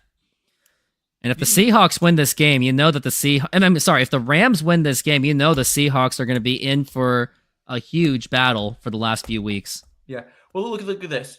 The last 2 really bad seasons we had was 2008 and 2009. 2008 we were 4-12. 4-12 and 5-11. That's when everything was hopeless. That was the last 2 years we were bad. But like, look at this. You're talking about in the last 20 years, we've had only 2 really bad seasons, pretty much. 2011, and that's when they were kind of on the upswing for the second half. And then 2021 was kind of just a lost season, but they still got 7 wins. 2nd and 7, 9-6, man in motion. Got another handoff to the running back, and that's going to be brought back. There's no timeouts for San Francisco, so the clock is going to run. But fortunately, if San Francisco can hold this one, they can force the field goal, but a lot of time is going to be chewed up. Mm-hmm. Rams have a very easy schedule for the remains. They got the Jets and Arizona, and then they'll be closing it out against the Seahawks at home. Yeah, but look at this. One of the worst seasons we've had in history was the 1992 season. And they had the third best. They had the third best defense in the league, actually. Now here is another handoff to Williams, and he's going to get stopped. But the clock is going to be burned all the way to the 20 seconds. Yeah, they were 2-14 in 1992. And you know the Rams are not going to. Rams are not going to call a timeout, obviously, because why would they? Yeah, just be ridiculous. It'd be a very idiotic thing to do. No, but is this fourth down or is it third down? It's fourth down. So they're going to kick the field goal potentially, but they're going to actually go for it here. No, they're going to go for it on fourth down because I guess the Rams really don't have much to lose, or maybe they're going to try to get them to jump. 19 seconds, and I think they just allowed a delay of game to happen. Now they're going to try to kick that field goal. Oh, timeout. You can pretty much say that this game is pretty much over, unfortunately. No, there's about time for 3 more plays. Not 3 plays with 19 seconds, no. Yeah, because you have the kickoff, and then you have maybe 2 plays after that. And then the Hail Mary. 3. Yeah. Would you really bank on Brock Purdy to complete a Hail Mary pass? I say, hey, maybe. And if you're the kickoff team, do you swab the kick so like they have to run it back, so they waste up time on the clock? They're gonna squib kick it, yes. And we're looking at 4th and 3, and this is to put the 49ers in position where they do have to hit that touchdown. 10 seconds left on the clock, and now here is the kick, and that is just right through the uprights, and that is good. And the Rams are now up by 6, so the 49ers have to score a touchdown if they want to at least tie the game or win the game. Yeah, but hey, there's still time. 18 seconds is still enough time to win this game. But they have no timeout, so they have to be careful. Yes. So maybe you have 2 plays where you can get some big plays, maybe, and then you have to do a Hail Mary. That's what it's going to be. 197 total yards tonight, second fewest game in a game under the Kyle Shanahan era. 18 seconds left in this game. Do you think they'll do a lateral kind of thing, or do you think it'll be a Hail Mary? I don't know. If they pull this off, this would be this would be one of the best comebacks ever. And it would be a really fun YouTube short to put up. It would be. And I would delete like half of them. Half of my other shorts I have intended. I have 5 intended shorts. If the 49ers win this game, I will delete like 2 of them. What is he complaining about? I have no idea, but I wonder if they're going to do a squib kick on this. Because they just want that clock to keep going. And now here it is. Oh, no, they're going for the big kick, and obviously you're going to take the... Oh, he's going to run it out. I don't know if this is a good idea. Deebo Samuel's doing it, and he's going past the 30. Doesn't really get much, but at 11 seconds, I still would have... And there's going to be a flag. Oh, flag! Because I think he was pulled from the back. Oh, no, there could be. Now it looks like this game could be up for grabs. I'm telling you, don't call us out. I guess you don't call it out. I'm saying, you should have seen that Dallas game the other day. Look at this. Yeah, he pulled the jersey. Yeah, that's gonna hurt. Oh yeah. How many yards is that? Oh wow. What's that? 15 yards. Wow. So I think maybe what realistically what you should do is maybe one more mid-range kind of pass and then go for the end zone. I think that's what they're going to do. I would not do a Hail Mary. Maybe do one mid pass if possible. And you have to go outside. You have to go out of bounds too. So maybe 2 shots at the end zone, maybe? If you can trust Brock Purdy's arm, if he even has one. But he is on the 50. Wow. They got all the way to the 50. So that play was actually not a bad idea running it. Who would have thought? You said it was gutsy, I'll tell you that. It was. But that was huge. 11 seconds, and I think they're going to go for that huge Hail Mary. Oh, nope. What's going on? Did the Rams call a timeout? Rams call the timeout. You're right. Wow. Look, he's stressing out. Look at him getting up. the Rams coach. He's like, what? Sean McVay. He's getting a little like, wow, because okay, they're not out of this game. First and 10. What are they going to do? Because you should have seen the Dallas game the other day. Did you see the Dallas Cincinnati game? Well, yeah. I why else do you think I screamed running out of the pizza place? I know. Remember that game? Yeah, I remember we were watching. Like that was a crazy one. And then like there's been some crazy games this year where like we got a play coming up. Got to cut you off. Got first and 10. I wonder what they're going to do. Maybe one pass, maybe one mid pass or something. I think they're trying to tell the fans to be quiet. 11 seconds left in this game.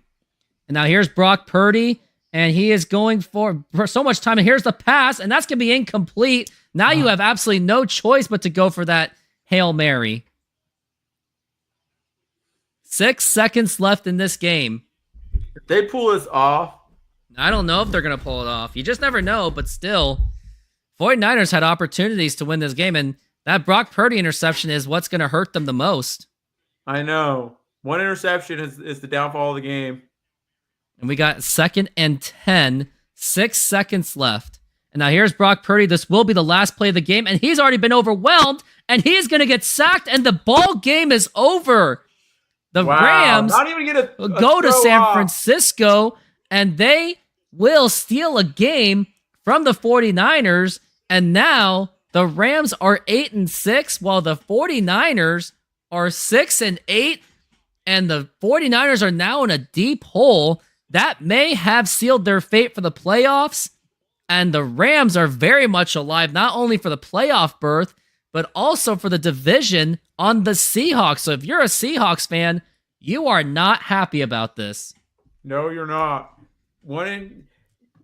Like I say with a lot of games, you can't blame it on one play, but one play is the one that people are going to be pointing at. Like The interception. Games, people are going to point at like one or two plays. Like you think about it, there's only a handful of plays in a game that people always pick out and like scrutinize the most, but it's the whole collection of the whole game that says this is why you won or this is why you lost. And a lot of times when you win a game, all your mistakes get taken away. Like look at this. The Rams punting like 5 times in a row at the beginning of the game. That's all going to be like washed away because of how they ended the game. No one's going to remember that. Nobody will. But you look at this. The 49ers didn't punt as much in this game as the Rams did, and you're going to be scrutinized because of that pass. That interception that I said that was an unideal pass because they had so much time. And yet Brock Purdy went for a really big, greedy pass, and I did not like that. But sometimes you have to risk it for the biscuit. But that was not a good risk it for the biscuit. Yeah, sometimes it wasn't always the best, but things happen, you know. So, well, this game has ended, of course, and actually, I'm just gonna say I will end it right here as I got some YouTube shorts to make, and we will be back on Sunday between the Seattle Seahawks and the Green Bay Packers. Coverage begins at 5 p.m. I will be there. I'll be very excited for it. And Epic C Films, closing statements.